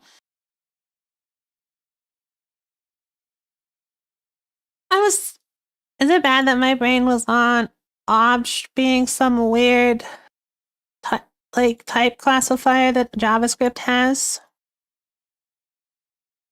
Because when I see const, I think constant, not constructor. Okay. Okay. Do we want to fix window right now? Yeah, let's go fucking fix window. Okay, Mr. Window.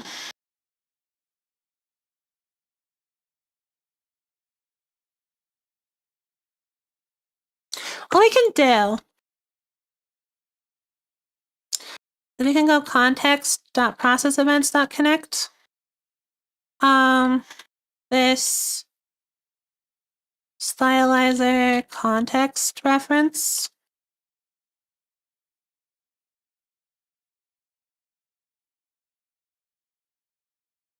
And we can go SDL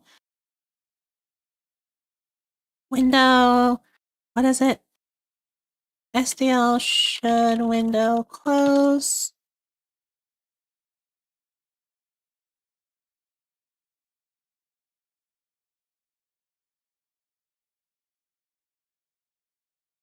Should close. Close.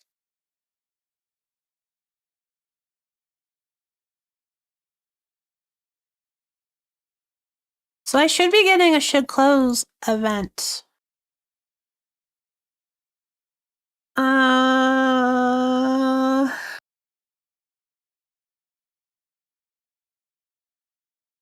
Should have a breakpoint to make sure that that happens.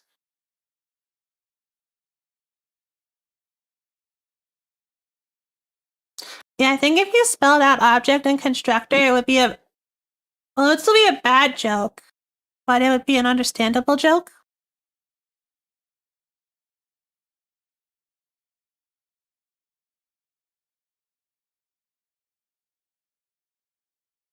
So yeah, we're not getting the window close requested event.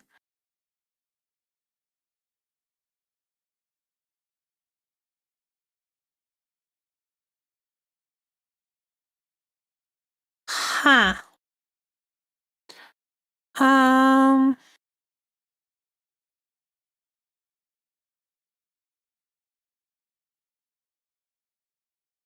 Is there a window state? State?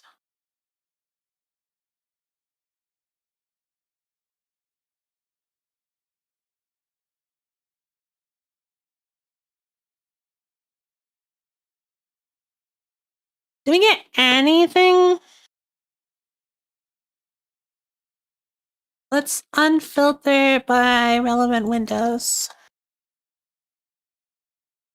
Oh, OBS stuttering? OBS fine? Okay. We get anything when we try to close? No. Oh! Phenomenal.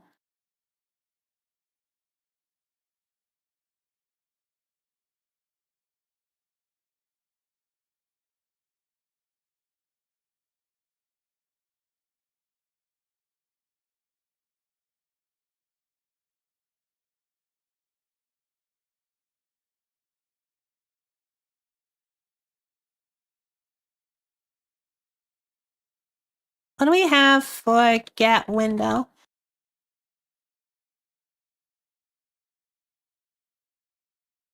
Go to the top. Yeah, STL has been not friendly recently. I am very heavily thinking that next time you see this code, it's going to be using GLFW.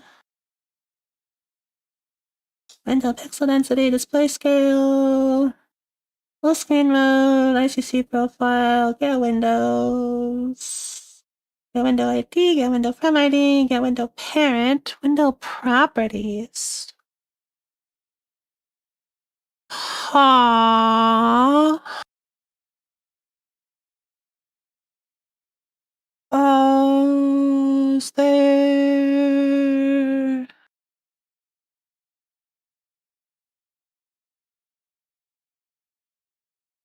Is there... It should not be this hard to detect flags.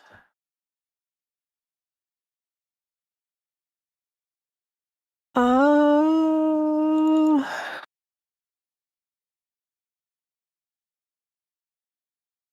In borderless, resizable, minimized, mouse grab, mouse focused, modal. Always on top, tooltip, pop-up menu. And guess what's not here? Should close.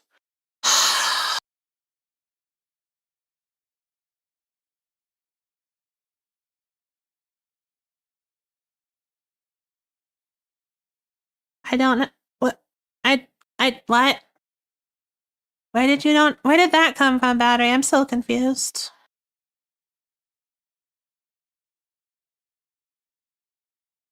Get window position, get window size, safe area, aspect ratio, border size, size in pixels, minimum size, max sizable, always on top, full screen, has surface VSync, RX.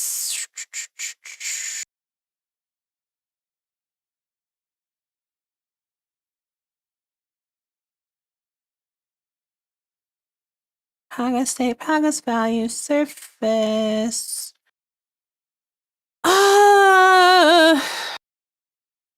Okay, robot. Tell me how to do it. If it's too complicated, we're switching. Alright. Me the code to check if an STL window should close.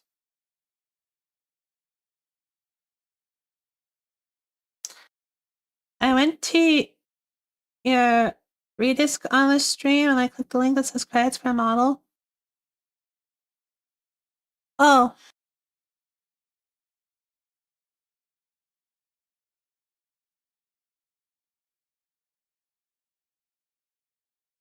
Oh, is my... Oh, no. Event.window.type should be in the same spot. I think. Yeah, because it still gets set.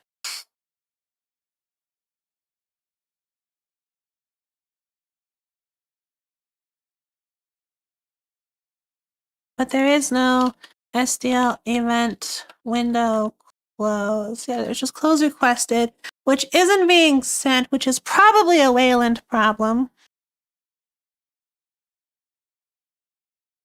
Ah!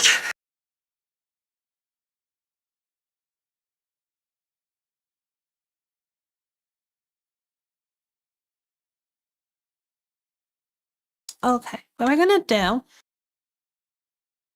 is we're gonna go... We don't have input bound.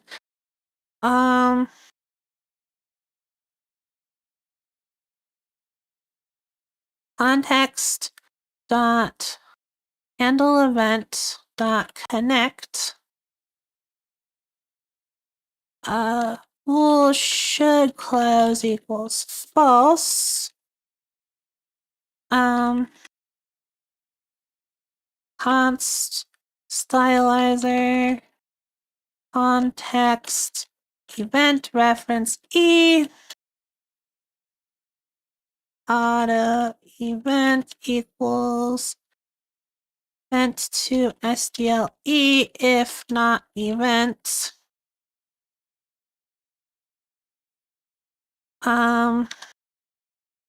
Return otherwise if event dot type equals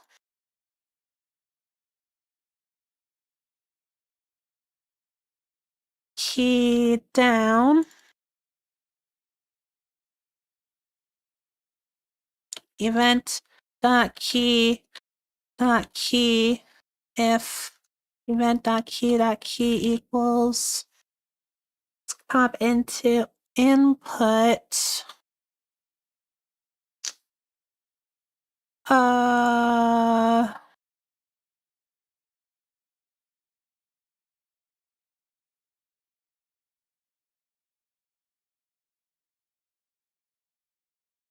Right, key code, STL key code. Key escape should close equals true.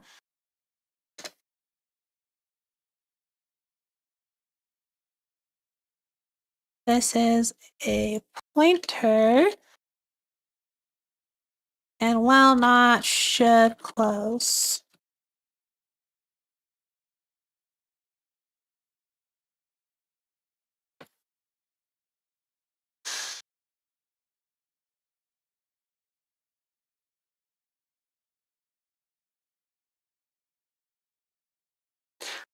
You will see things. Also, those credits are old.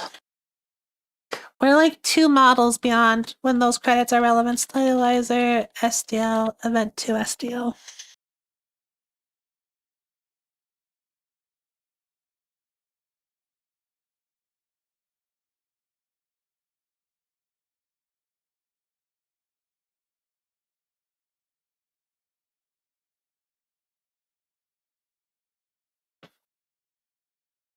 Events.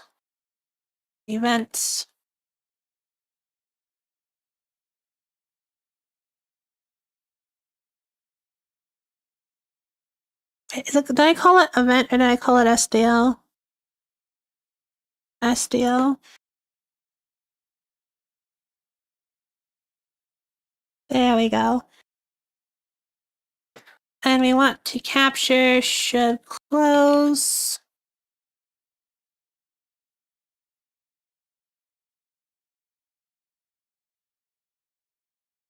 I did.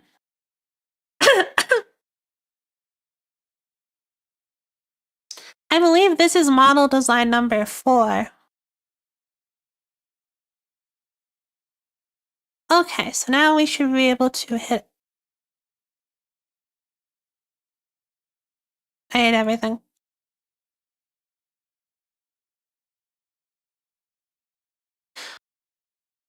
Oh, actually, no, because Windows should be registering the event listener.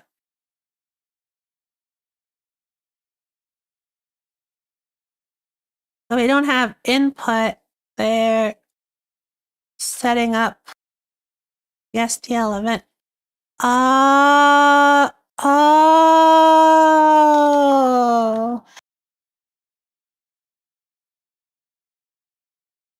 Yes, good sir, you are very new.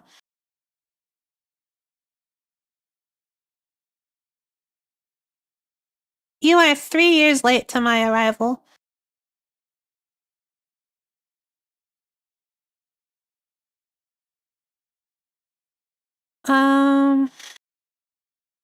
Fuck you, fish.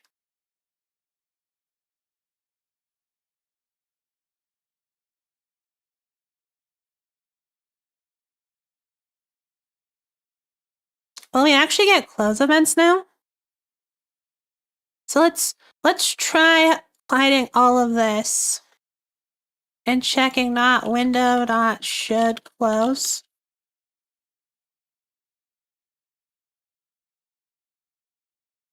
Actually, that's not what it's called. Will close requested.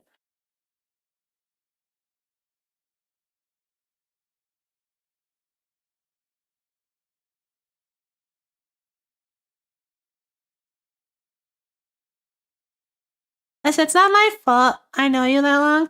I thought you made this channel like last year. This is second channel. I started over. Oh, hey, look! Turns out that when I add the code to listen to events, things work. Ay.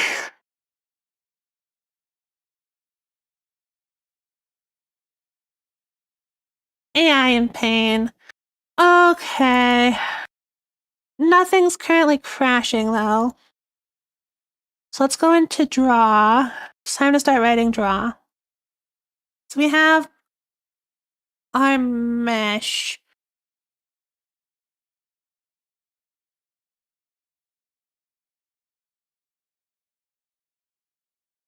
So let's go into model API, and we're gonna change a model to just be meshes.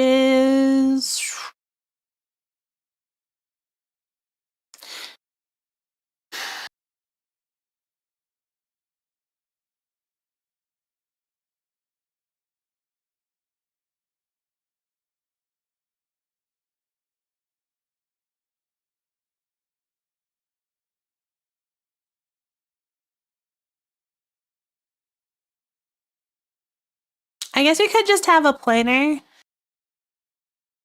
Okay, so let's over engineer. Maybe owned. Maybe owned is a T pointer value, and a bool owned equals false.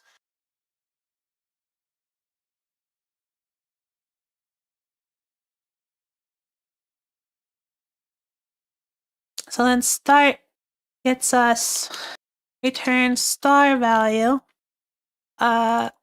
T reference,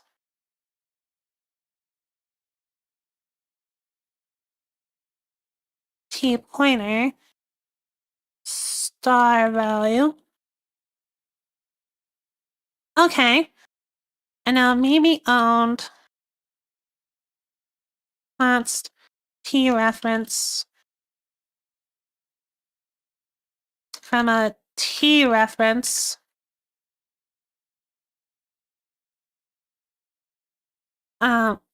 gets a V, gets us value, memory address of V, owned false. Okay. But if we maybe owned from like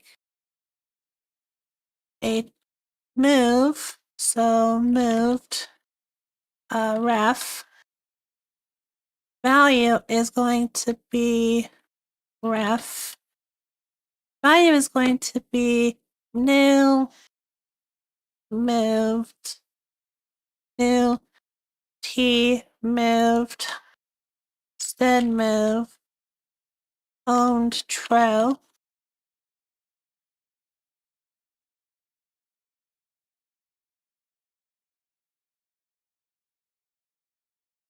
And then maybe owned from const, maybe owned.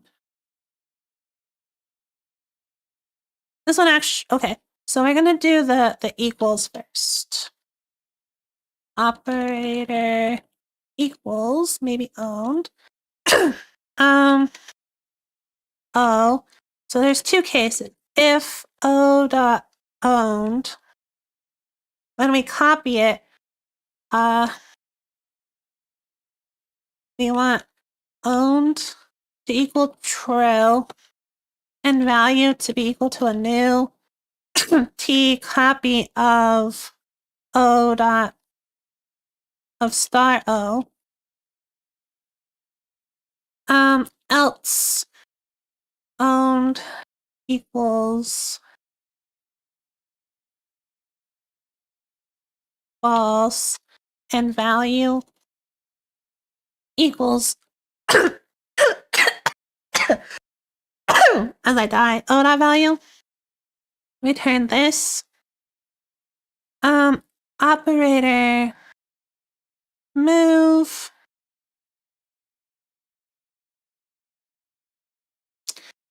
is default. Copy constructor. So maybe owned const, maybe owned reference O. Does nothing here, and instead call star this equals O. And then maybe owned move is default.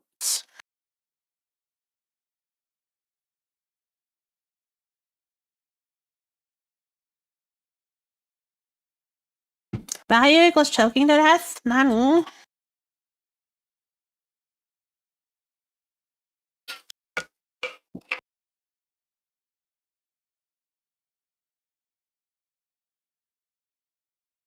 And then maybe owned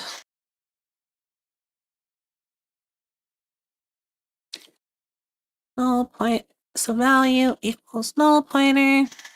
Owned equals false. And then we're going to have void release.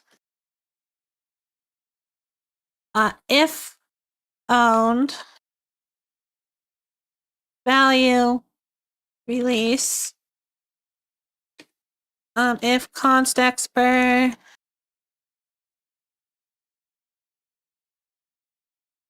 requires tt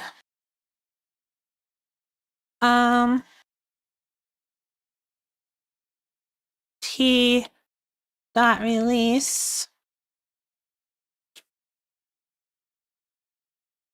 value release delete value.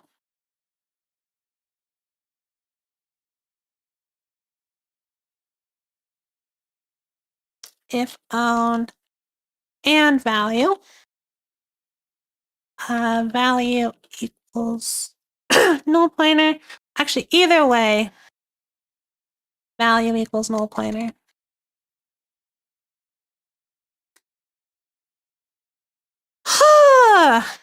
Now it's not over-engineered anymore.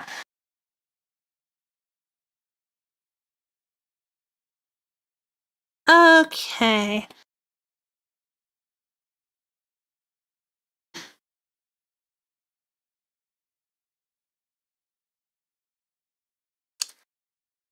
And since it's just a pointer and everything is references, yeah, we're good. Okay. So now in API here, it just maybe owned a mesh and it maybe owned a material.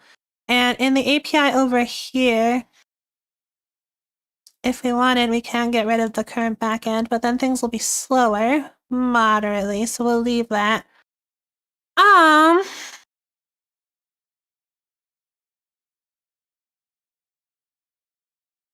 Cool. So up in fish, we now have a mesh and a material, which are both maybe owned. I'm gonna underscore these. I'm gonna go auto reference mesh equals star mesh underscore auto reference material equals star material underscore. Okay.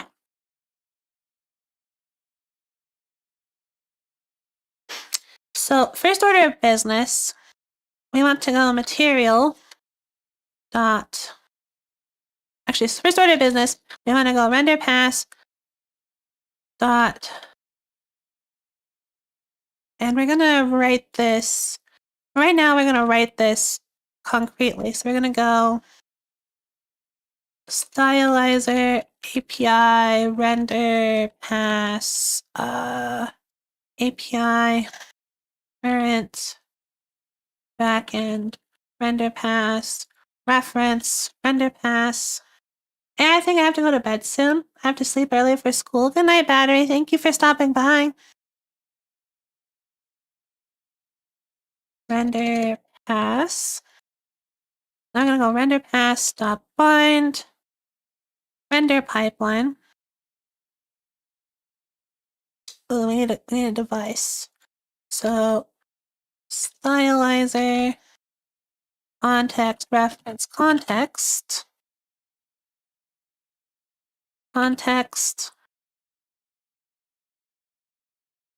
The pipeline is material,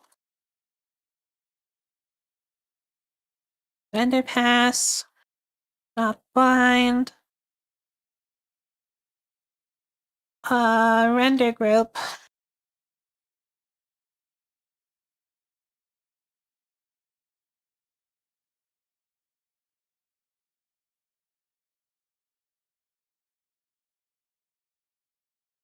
So we want another thing in material. Core API. A material also gives us a virtual stud span of API bind groups,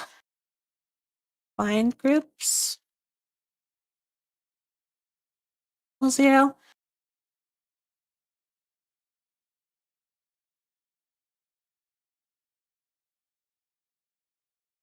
And for our dummy implementation, we're just going to have a vector of stylizer API bind groups, bind groups,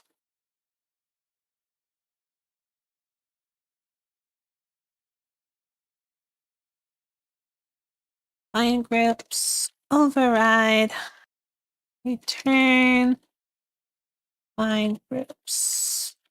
Eventually, we'd like that to do some management for us. Bind groups view. Bind groups view. Stylizer API bind groups. Cool. So let's actually make the bind group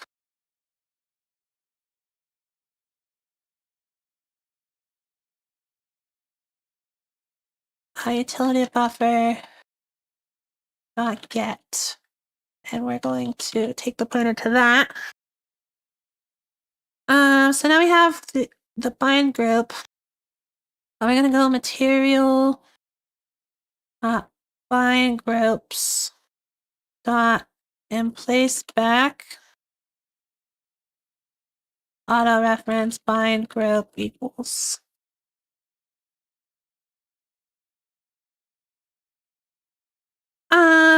This now wants the context.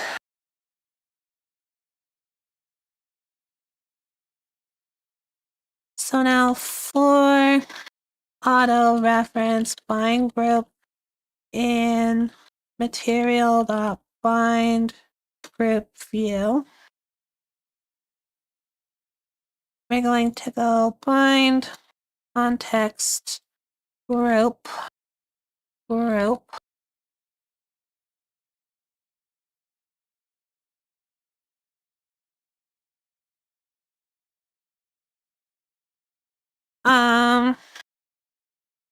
And now it's mesh binding time. So mesh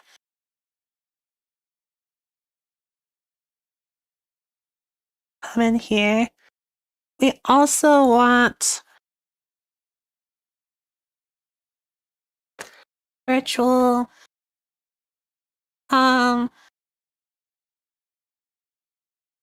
stylizer backend stylizer API current backend buffer index buffer 0. And we want the same thing for the vertex buffer. And actually,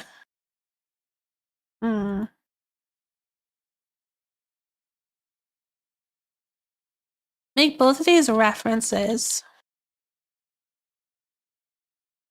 get index buffer,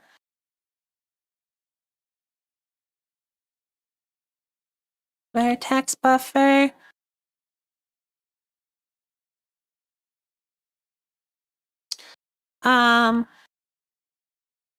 bool rebuild equals false. So if not index buffer or rebuild, so if it doesn't exist or we're asked to rebuild it,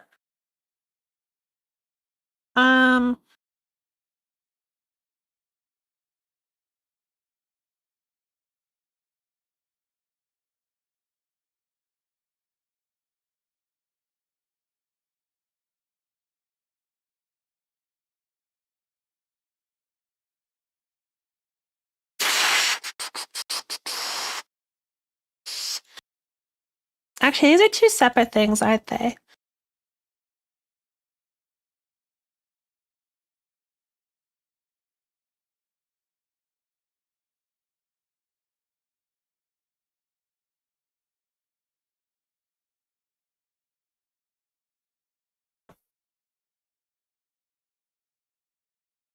Buffer pointer. So if not indices, we're going to return null pointer. So if there are no indices, there's no index buffer. Um,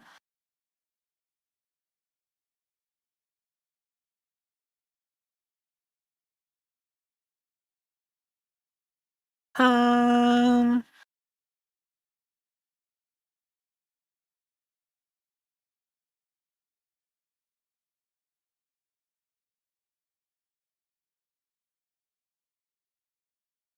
and we're going to separate the concept of indices from the concept of meshlets. This should be a span. This should be a span. Meshlet. Meshlets.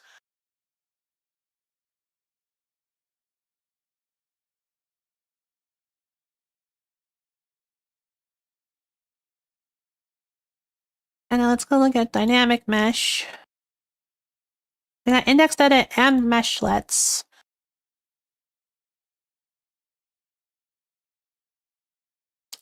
So indices, so let's go grab indices here.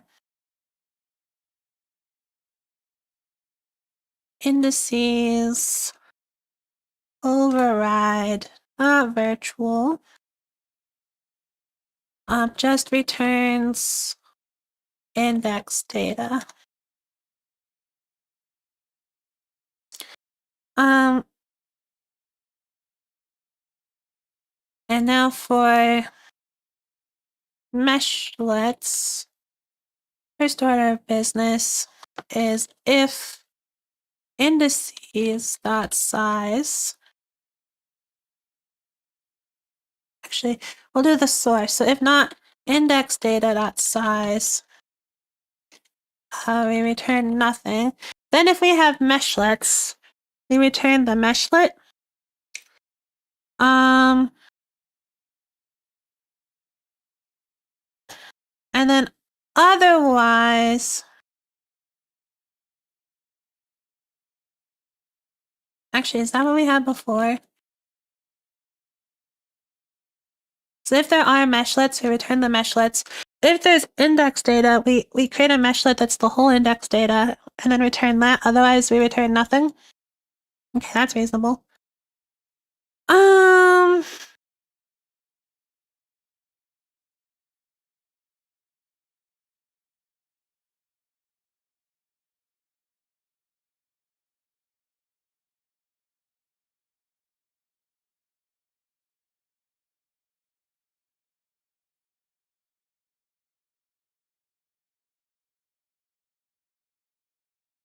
And let's name this indices view, meshlets view. Meshlets are smaller parts of a whole. Yes, they are.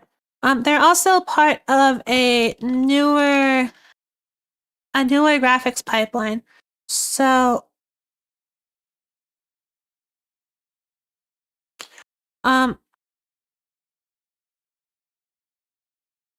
what's the word I'm looking for?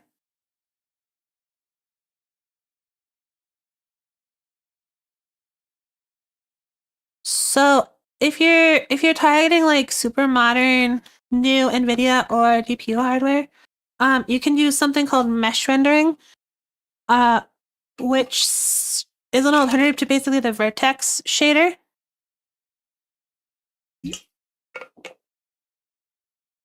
And and it's a lot more efficient. It gets rid of a lot of vertex overprocess or overdraw. I want to say overdraw, but it's more overprocessing issues. Or let me rephrase, it lets you control the vertex overprocessing issues.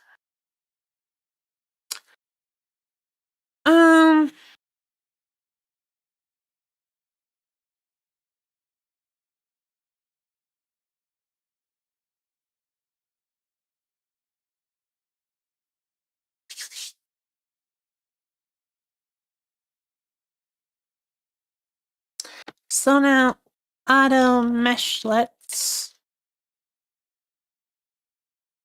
So to do implement meshlets. But for right now, we're just gonna go auto pointer index buffer equals mesh dot indices view question mark mesh dot indices. Actually, otherwise we can just go with an empty studs and uint 32 underscore t. A data structure used for optimizing the rendering of complex 3D geometry, so meshlets let you attack memory issues in rendering by breaking them into smaller caches. Exactly.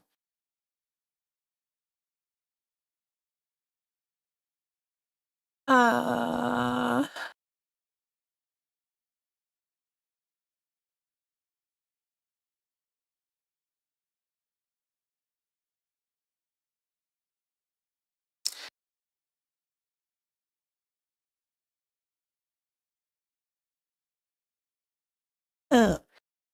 Oh, but I want mesh dot index buffer. Mesh dot, no, get index buffer versus empty, and this is going to be, well, stylizer API and backend buffer.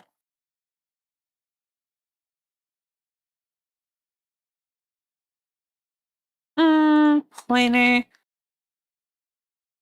reference no pointer.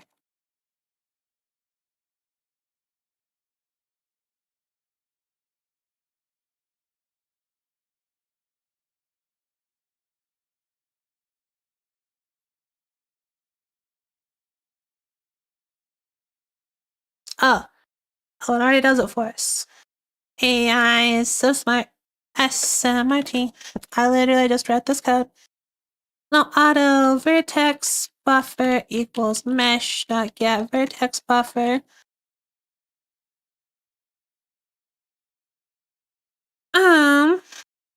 Let's go implement those.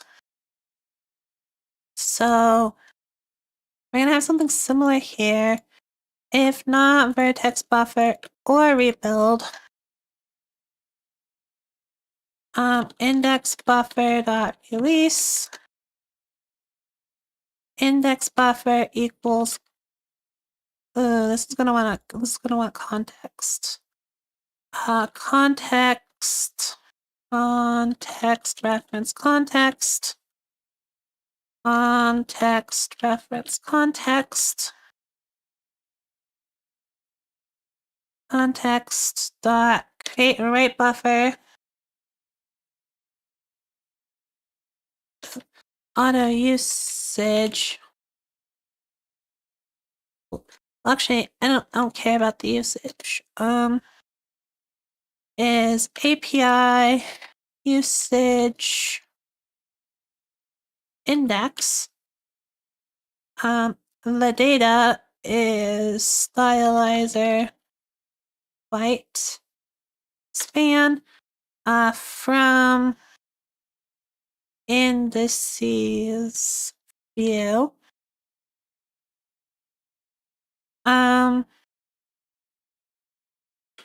Zero stylizer mesh index buffer.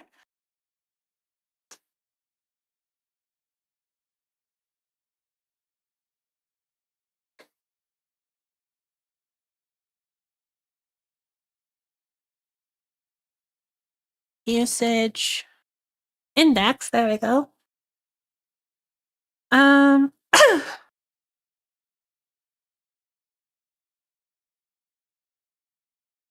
And now we return index buffer. Same thing, vertex buffer dot release. And now this one gets a little bit more complicated.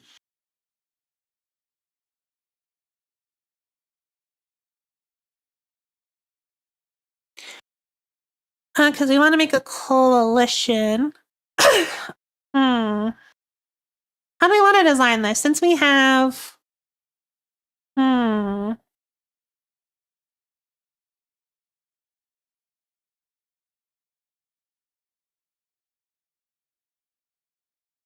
virtual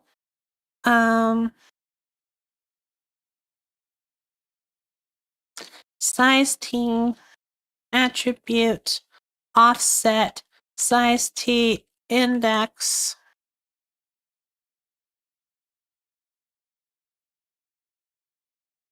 So we'll need to define a way to figure out the attribute offsets of things. Turn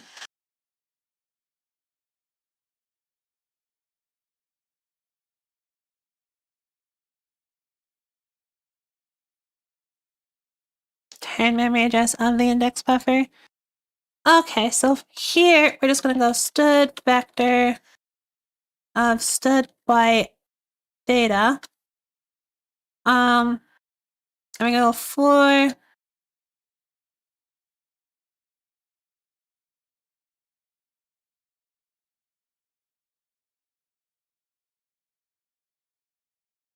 how many attribute indices for auto attribute and attribute indices,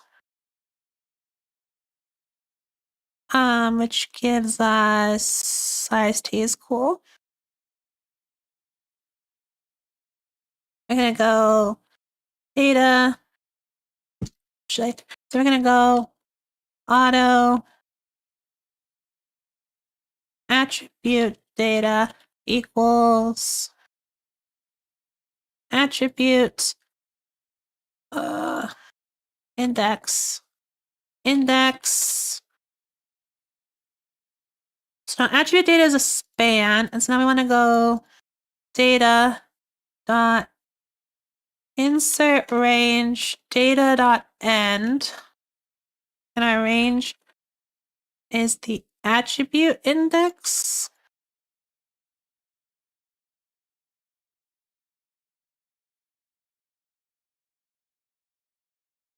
So now we got a big pool of data, and we can do the same thing. I can just go vertex buffer vertex height span data.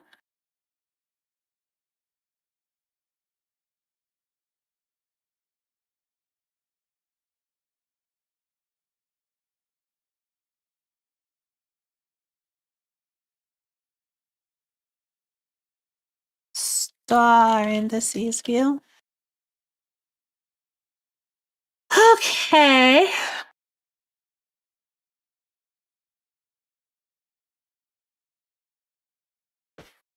Height span, uint 32_t, byte span, the byte.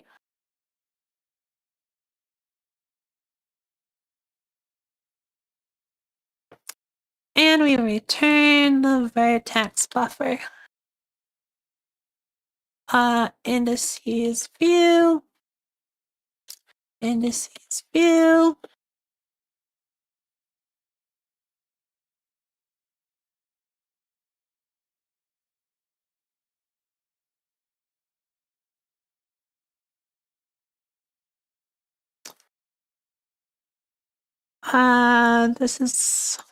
This is not meshlets anymore.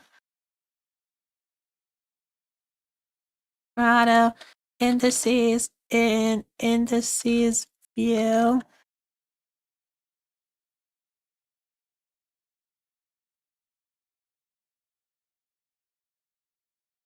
Oh, actually, we should do meshlets. Meshlets. View. And then in the else case, we go for auto indices in indices view. Max equals max element in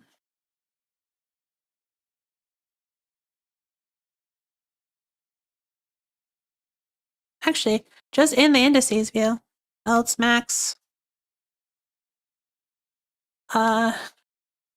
indices view dot begin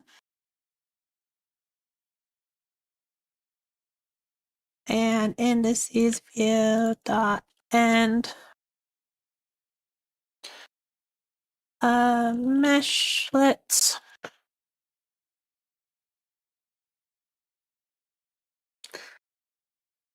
Okay. Brain hurty. Oh, else if indices view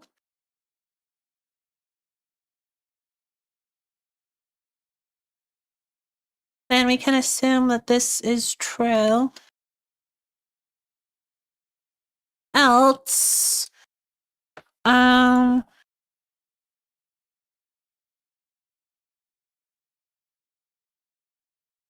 max equals attribute 0 attribute storage 0 dot size.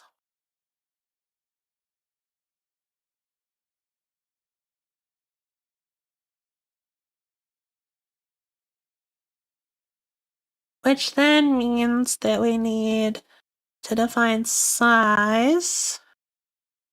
No, we should have size. Huh?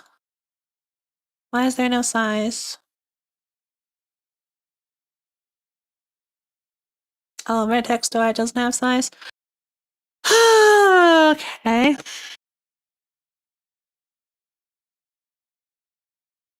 Let's go into mesh vertex storage. Size t size. And we will visit size t s dot size.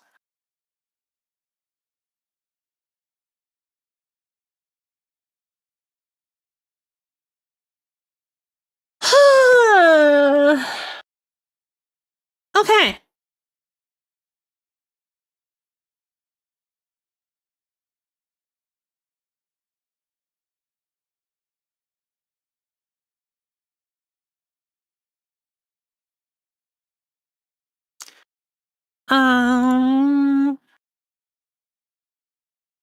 What is it not happy about here?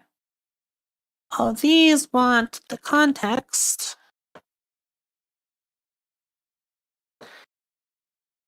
You gotta go and start learning Enforce script. Thank you for stopping by. I appreciate you.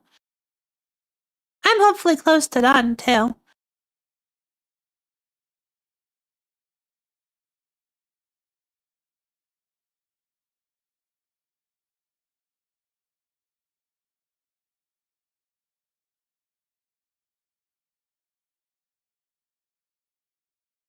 Goodbye, good sir.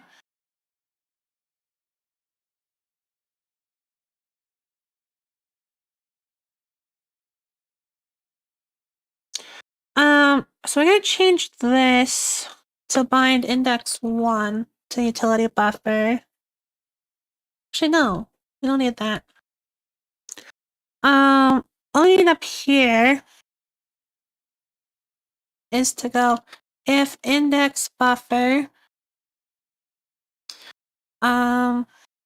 render pass the bind index buffer context buffer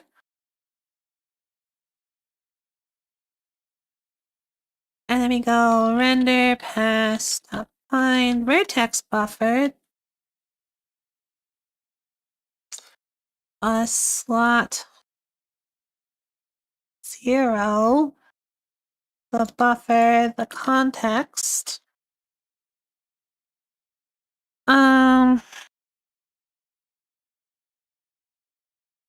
and then render pass dot draw. So if index buffer render pass dot draw indexed. Either way, we want size t vertex count equals mesh dot vertex count. Actually, this is draw index device index count is mesh dot index count. Otherwise, render pass dot draw context mesh dot vertex count.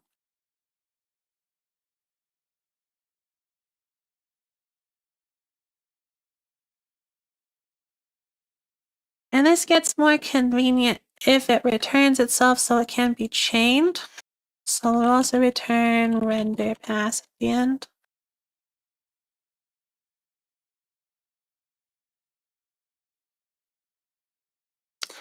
And let's see what we're upset about.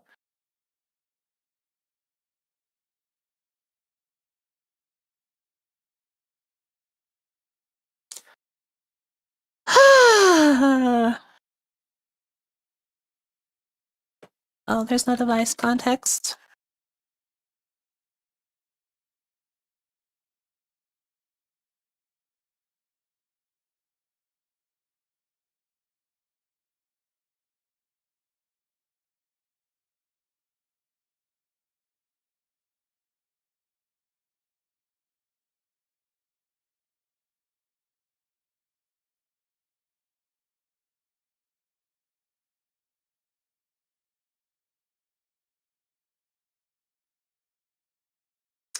Because I don't have an attribute offset function in dynamic mesh.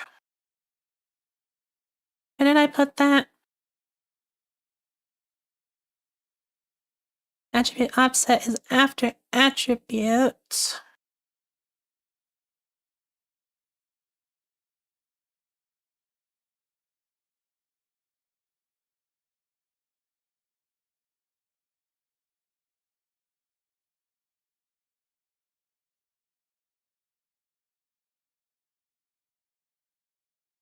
Okay.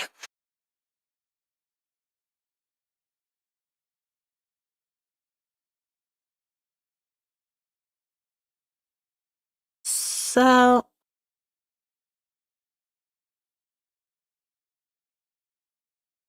size underscore t total equals 0. Or size underscore t I equals 0. I is less than index plus plus I. Attribute data dot size total plus equals attribute data is storing vertex storages. So attribute data I dot as bytes dot size total plus equals return total.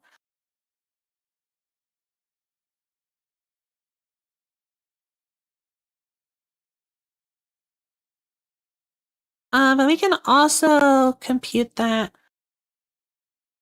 here. We'll do it more efficiently there. But this is for auto index in attribute indices.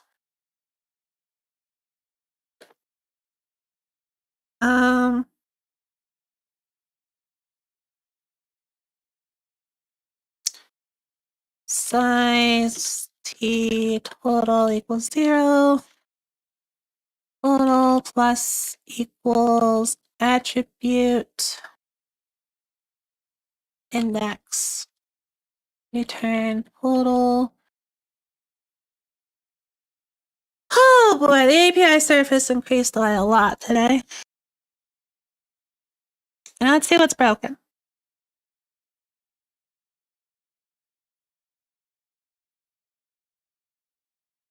Size.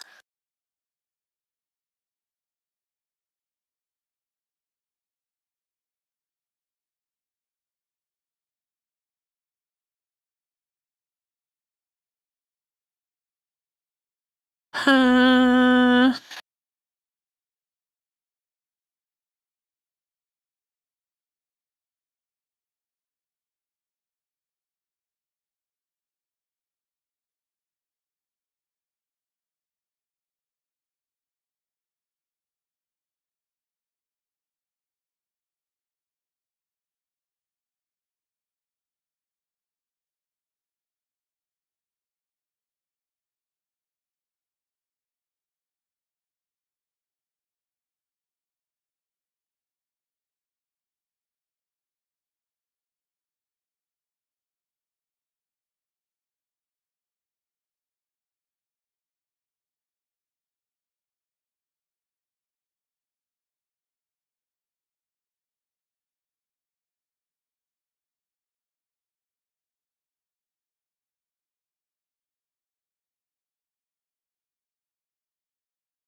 Material buying group and place back.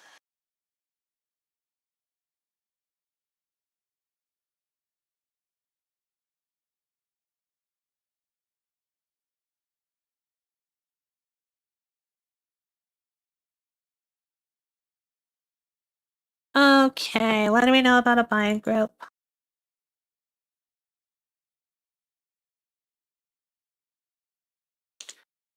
They can only be moved.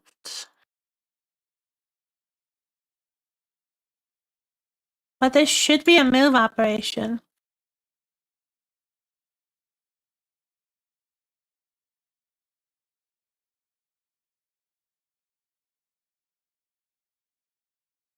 Um.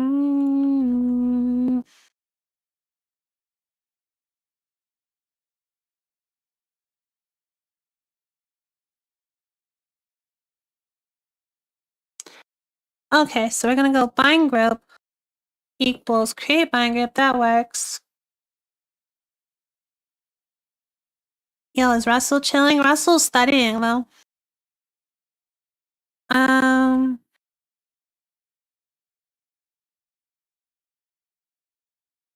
Material dot bind groups dot and place back instead move bind group.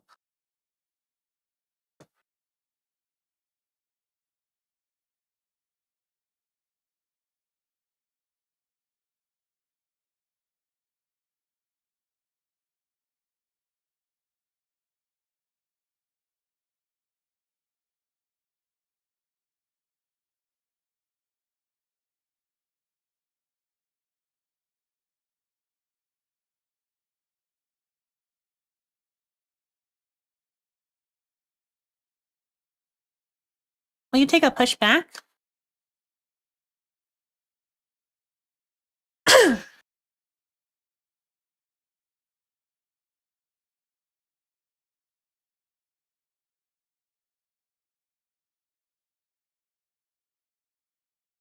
Mm,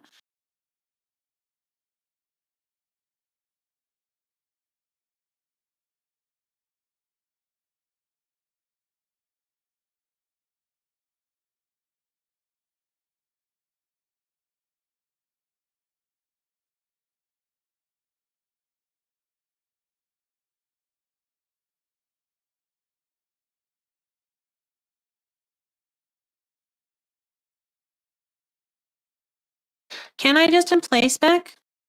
No. Good luck keeping the program happy while I'm failing at the moment.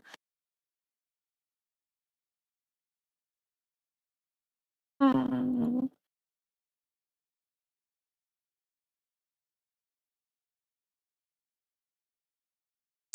Let's allow null bind groups.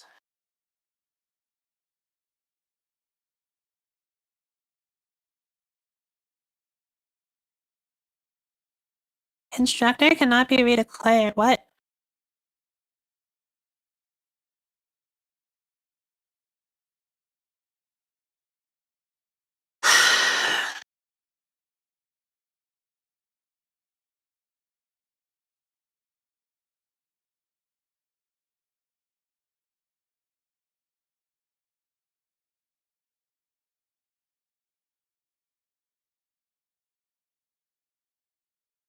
We should have. You're an undergraduate software engineering student. Any advice?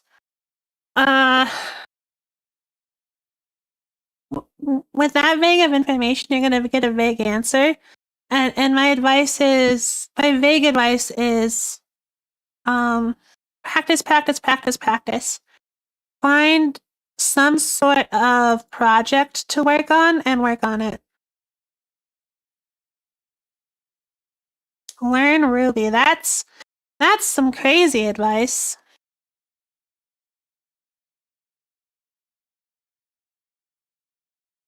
Is Ruby still relevant? How much Rails development happens these days?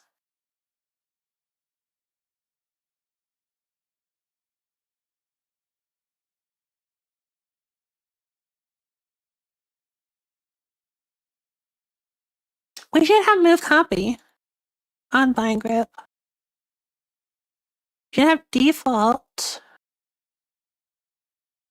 Huh.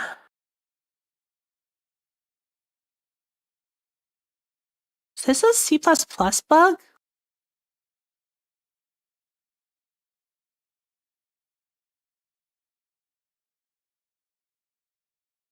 Trust? Oh, okay. I'm not trusting, but okay.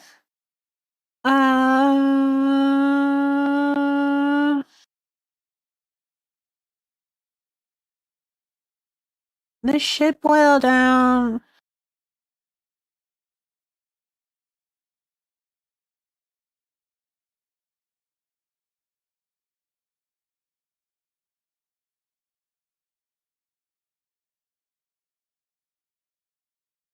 Can we do this? Auto BG2 equals bind group.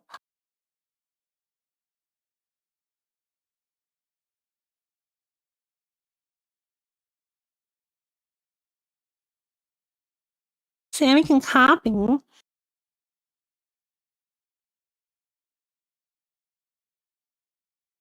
So why are they upset about me emplacing it?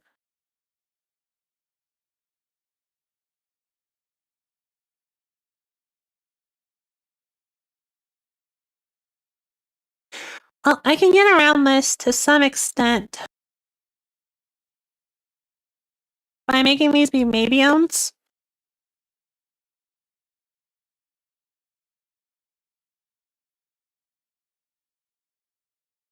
And then material, not bind groups, not push back a pointer to bind group. And maybe owned should also then be allowed to be created from a pointer, which gives us own faults.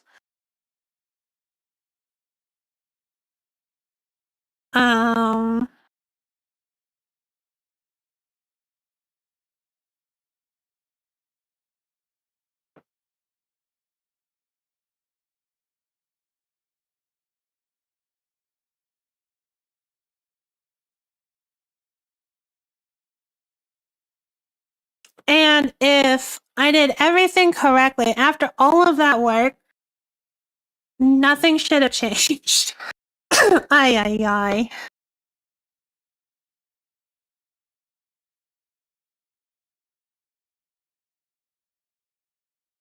Mm.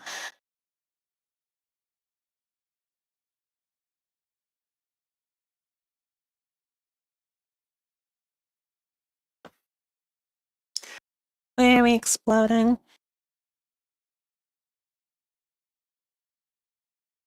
Cause there's no oh. Huh. There is a release. Huh.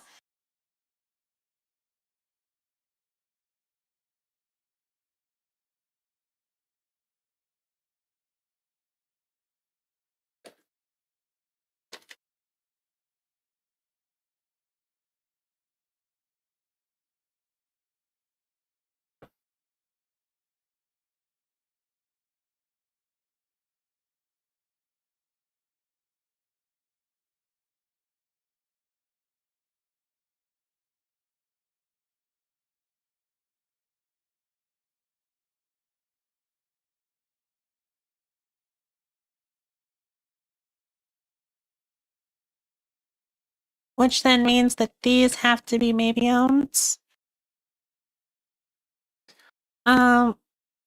Which then means that API for core needs to take maybe owns.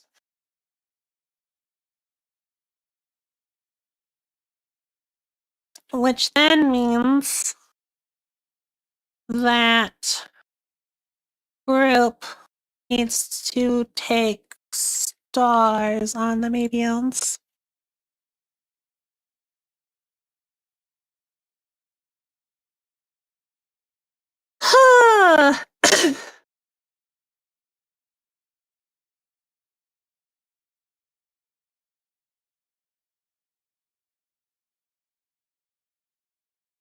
Okay. Fingers crossed. Fingers crossed. Fingers crossed that nothing explodes.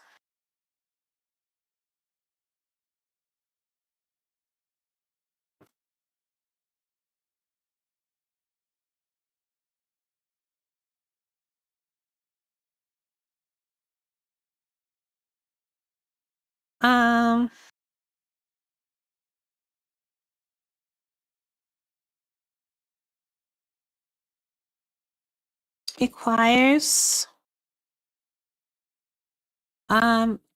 requires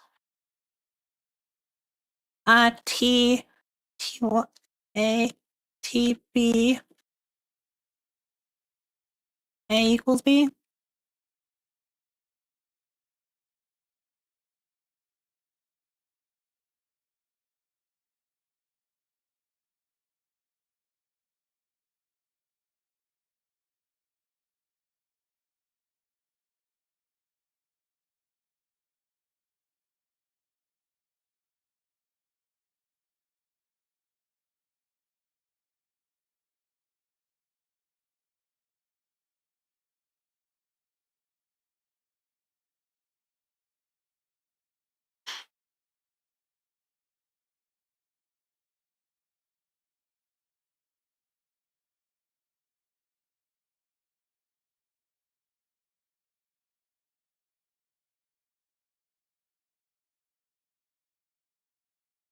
So we have a to-do here.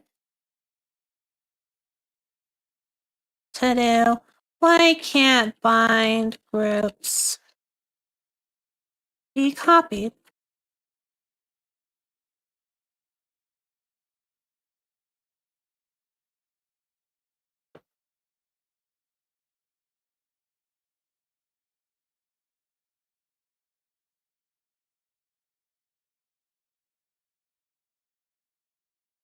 Oh, they're abstract for one. So that tells me something. To do.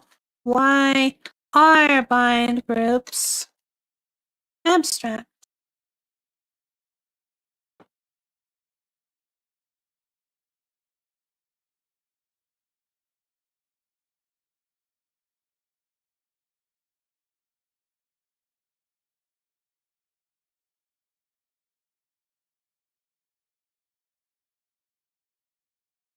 And it may be owned to do uncomment.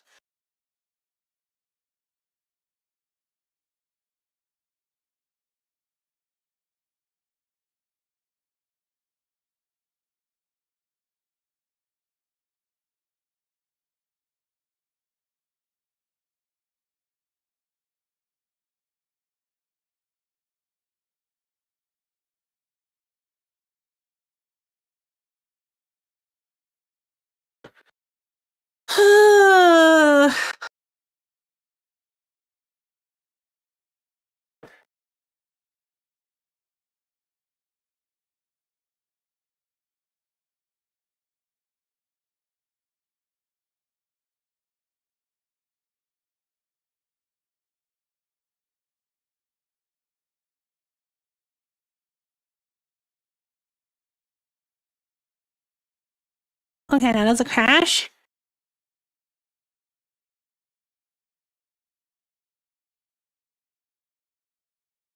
We said that there are no. Oh, because it might help.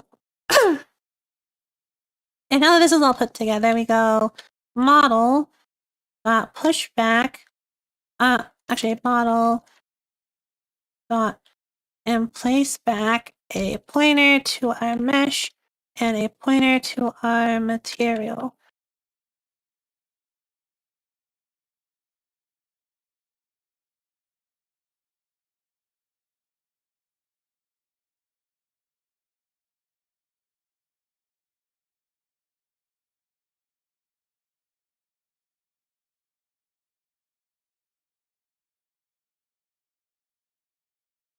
And hopefully this will work.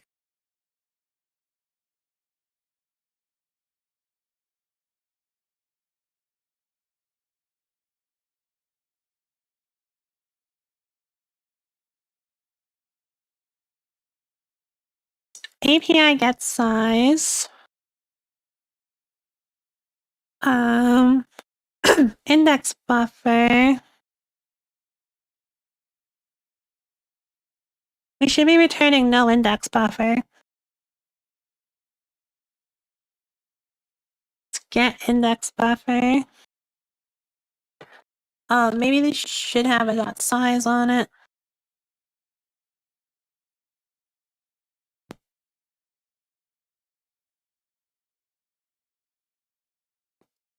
Or we can just go. So if not indices view or indices view empty, then we return null pointer.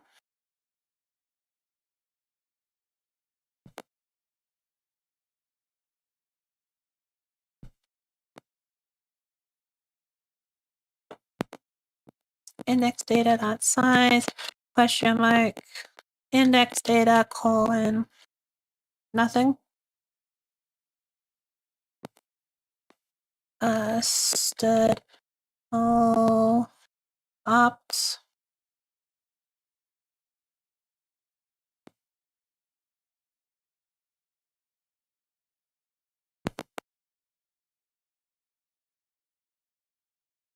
Yo, hello. How are you doing, Toby?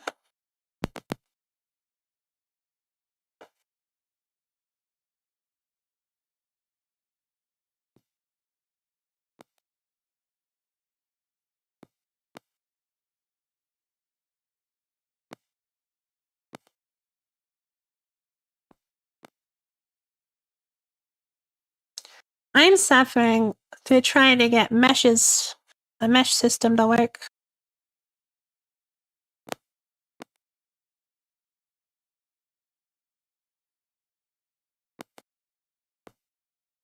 So index buffer exists, unfortunate.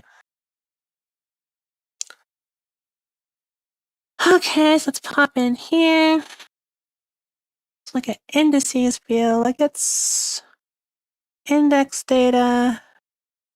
Oh, actually, index data does exist.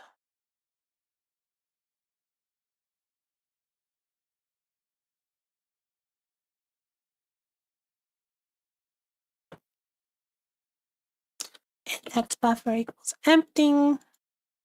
Vertex buffer equals empty.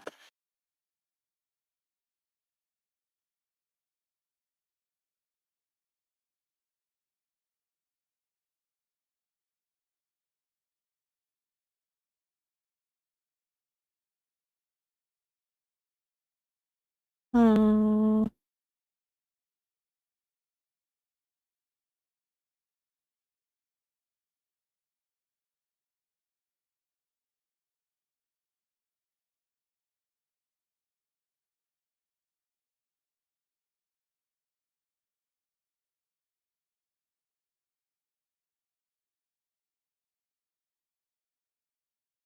Oh, so we can fix whatever is going on here by going mesh.get index buffer context true. Actually, I can make this a thing. I can go virtual void rebuild GPU buffers. And we can call get, and that needs a context. I said that needs a context. A bit sick, but okay. Also made an object loader recently. I tried spawns and it worked. I have to admit the no library helped me. I had to write my own custom OpenGL object loader. Oof. Oof. That's a big oof.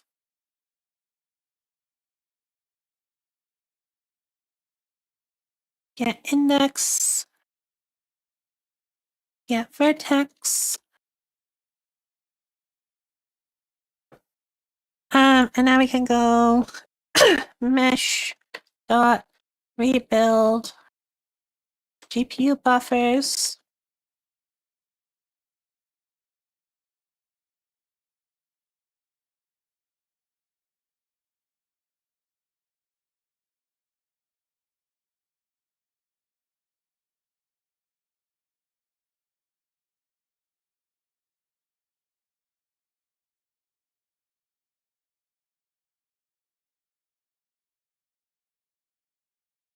And we explode. I am exploding now.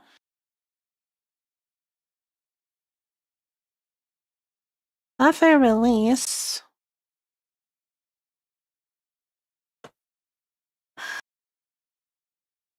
To do. Why do the buffers have some initial value?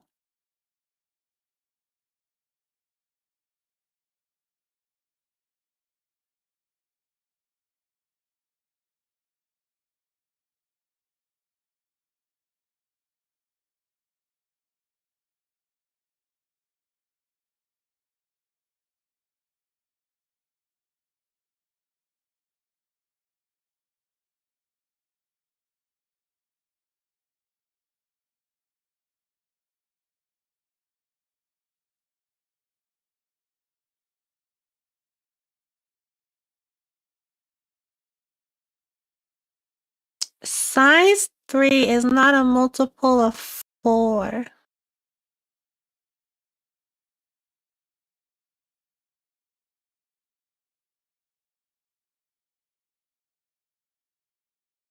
Okay, then.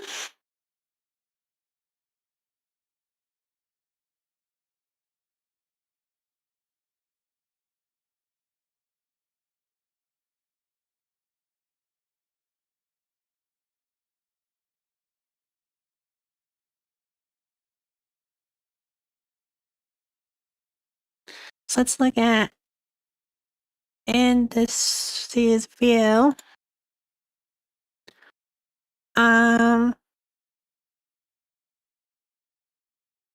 Which gives us 0, 1, 2. And then we're going to go into byte span.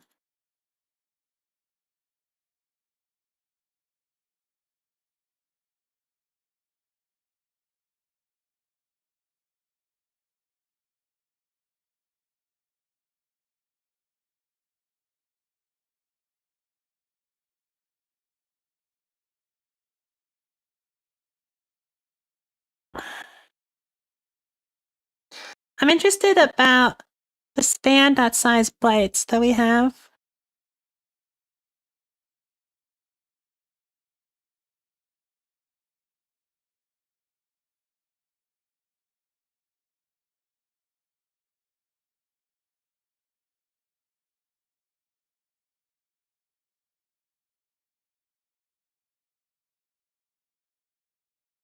Huh.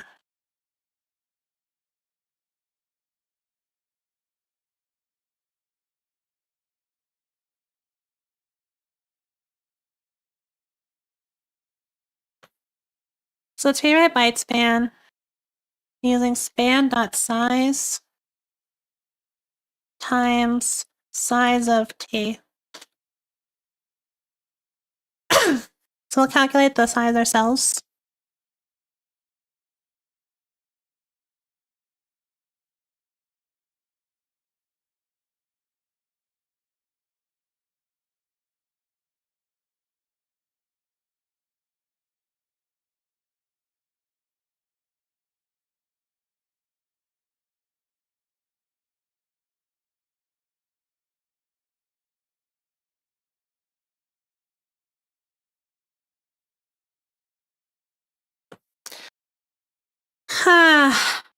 We're finding all the little bugs. And I like how I've been I've been one little bug away from it working for like an hour.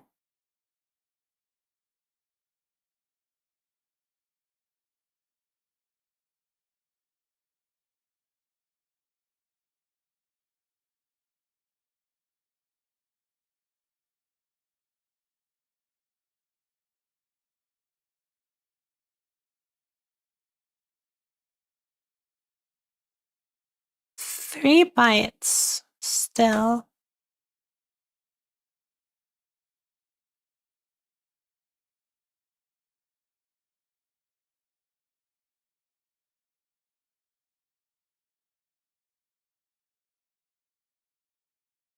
So I'm curious what we're returning from byte span. Stood span of length 12. Okay, so now we create and write buffer, which we forward to create and write. Data is a span of size 12. So usage, span 12. And now we write.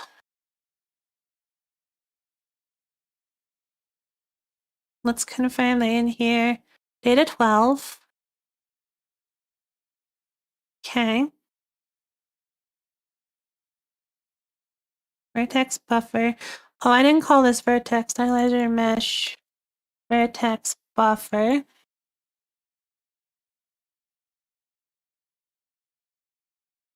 It's gonna be here, isn't it?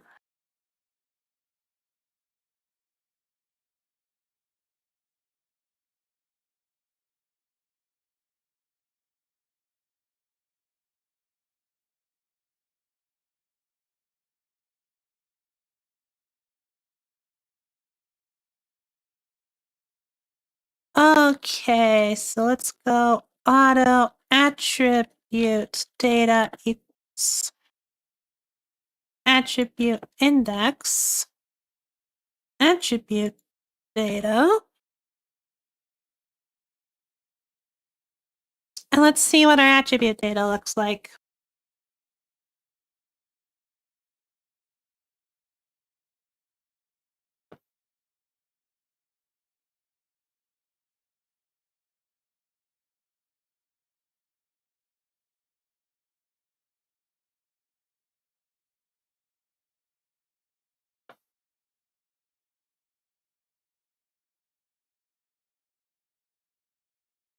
Span of length 3. Why?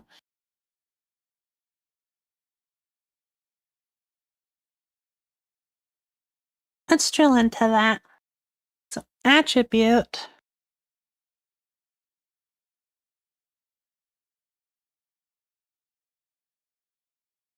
So I'm gonna go attribute storage index, attribute data index.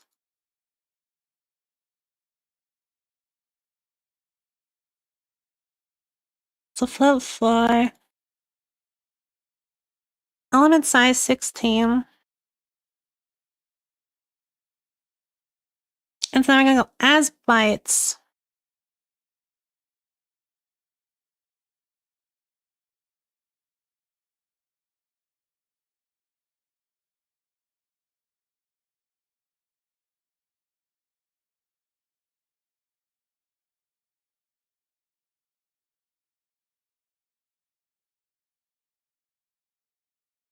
And now we're gonna convert to span.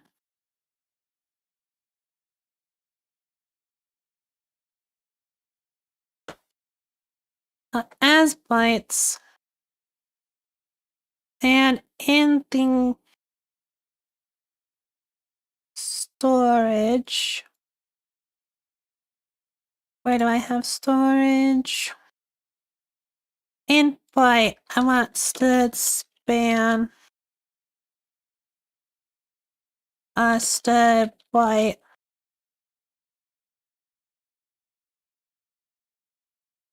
Span. And this is going to return data and super size.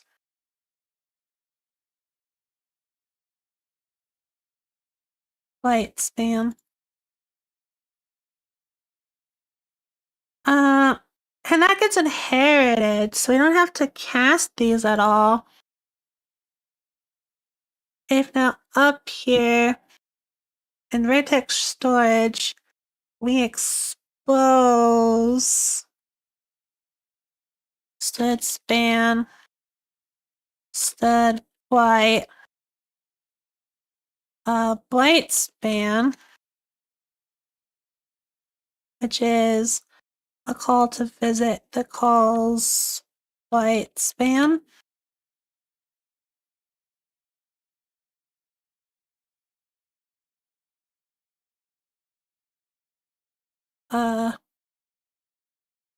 Stud span, stud byte.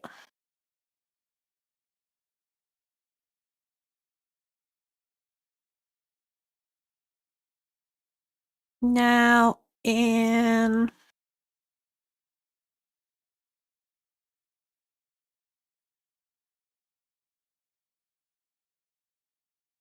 byte span is a protected member.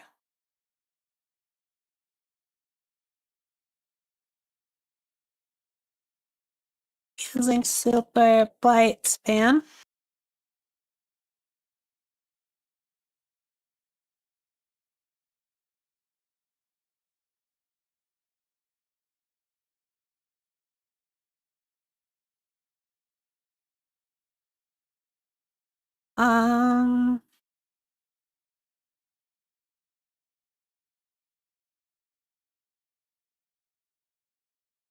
Attribute.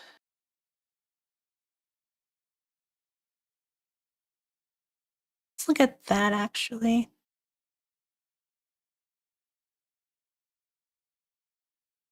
Let's in API, rename list to attribute bytes. Dot byte span.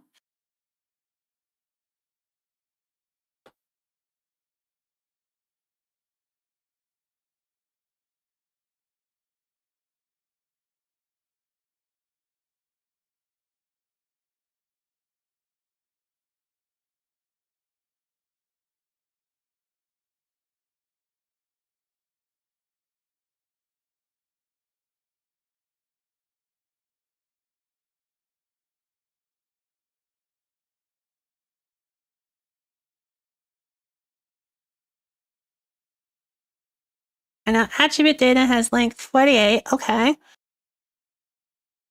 And now data has length 48. And now vertex buffer has length 48.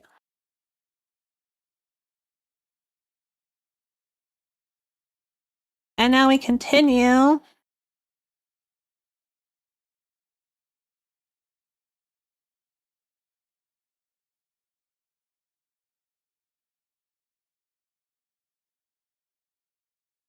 And we didn't crash on one time through. And it's not crashing, but it's not there. So let's render doc check real fast.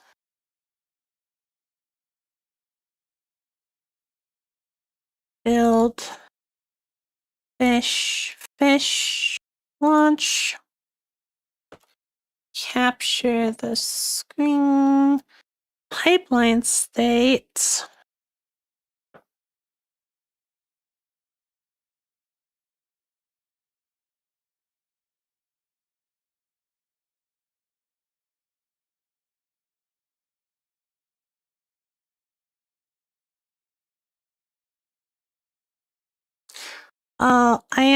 I did draw it all at 0. So these should all have like 3 or something, so that they have a little bit of depth. 0, 0, 3.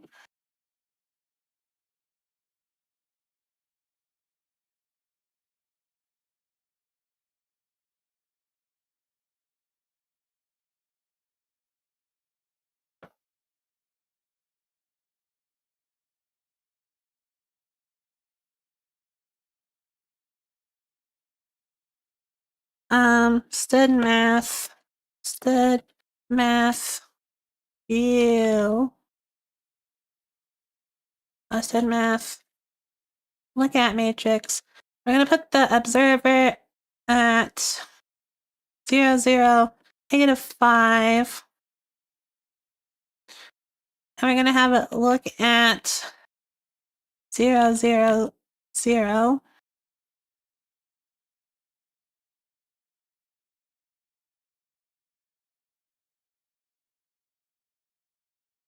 And the default depth is 1,000, so yeah, that's fine.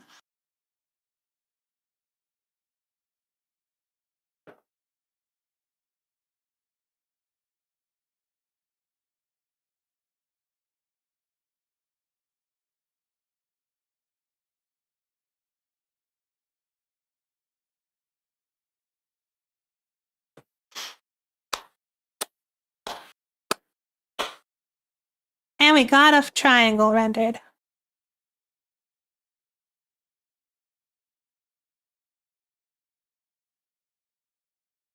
Hallelujah. I'm gonna go disappear into like the endless void of my brain hurts. Thank you everybody for watching. Ay, ay, ay. Good night.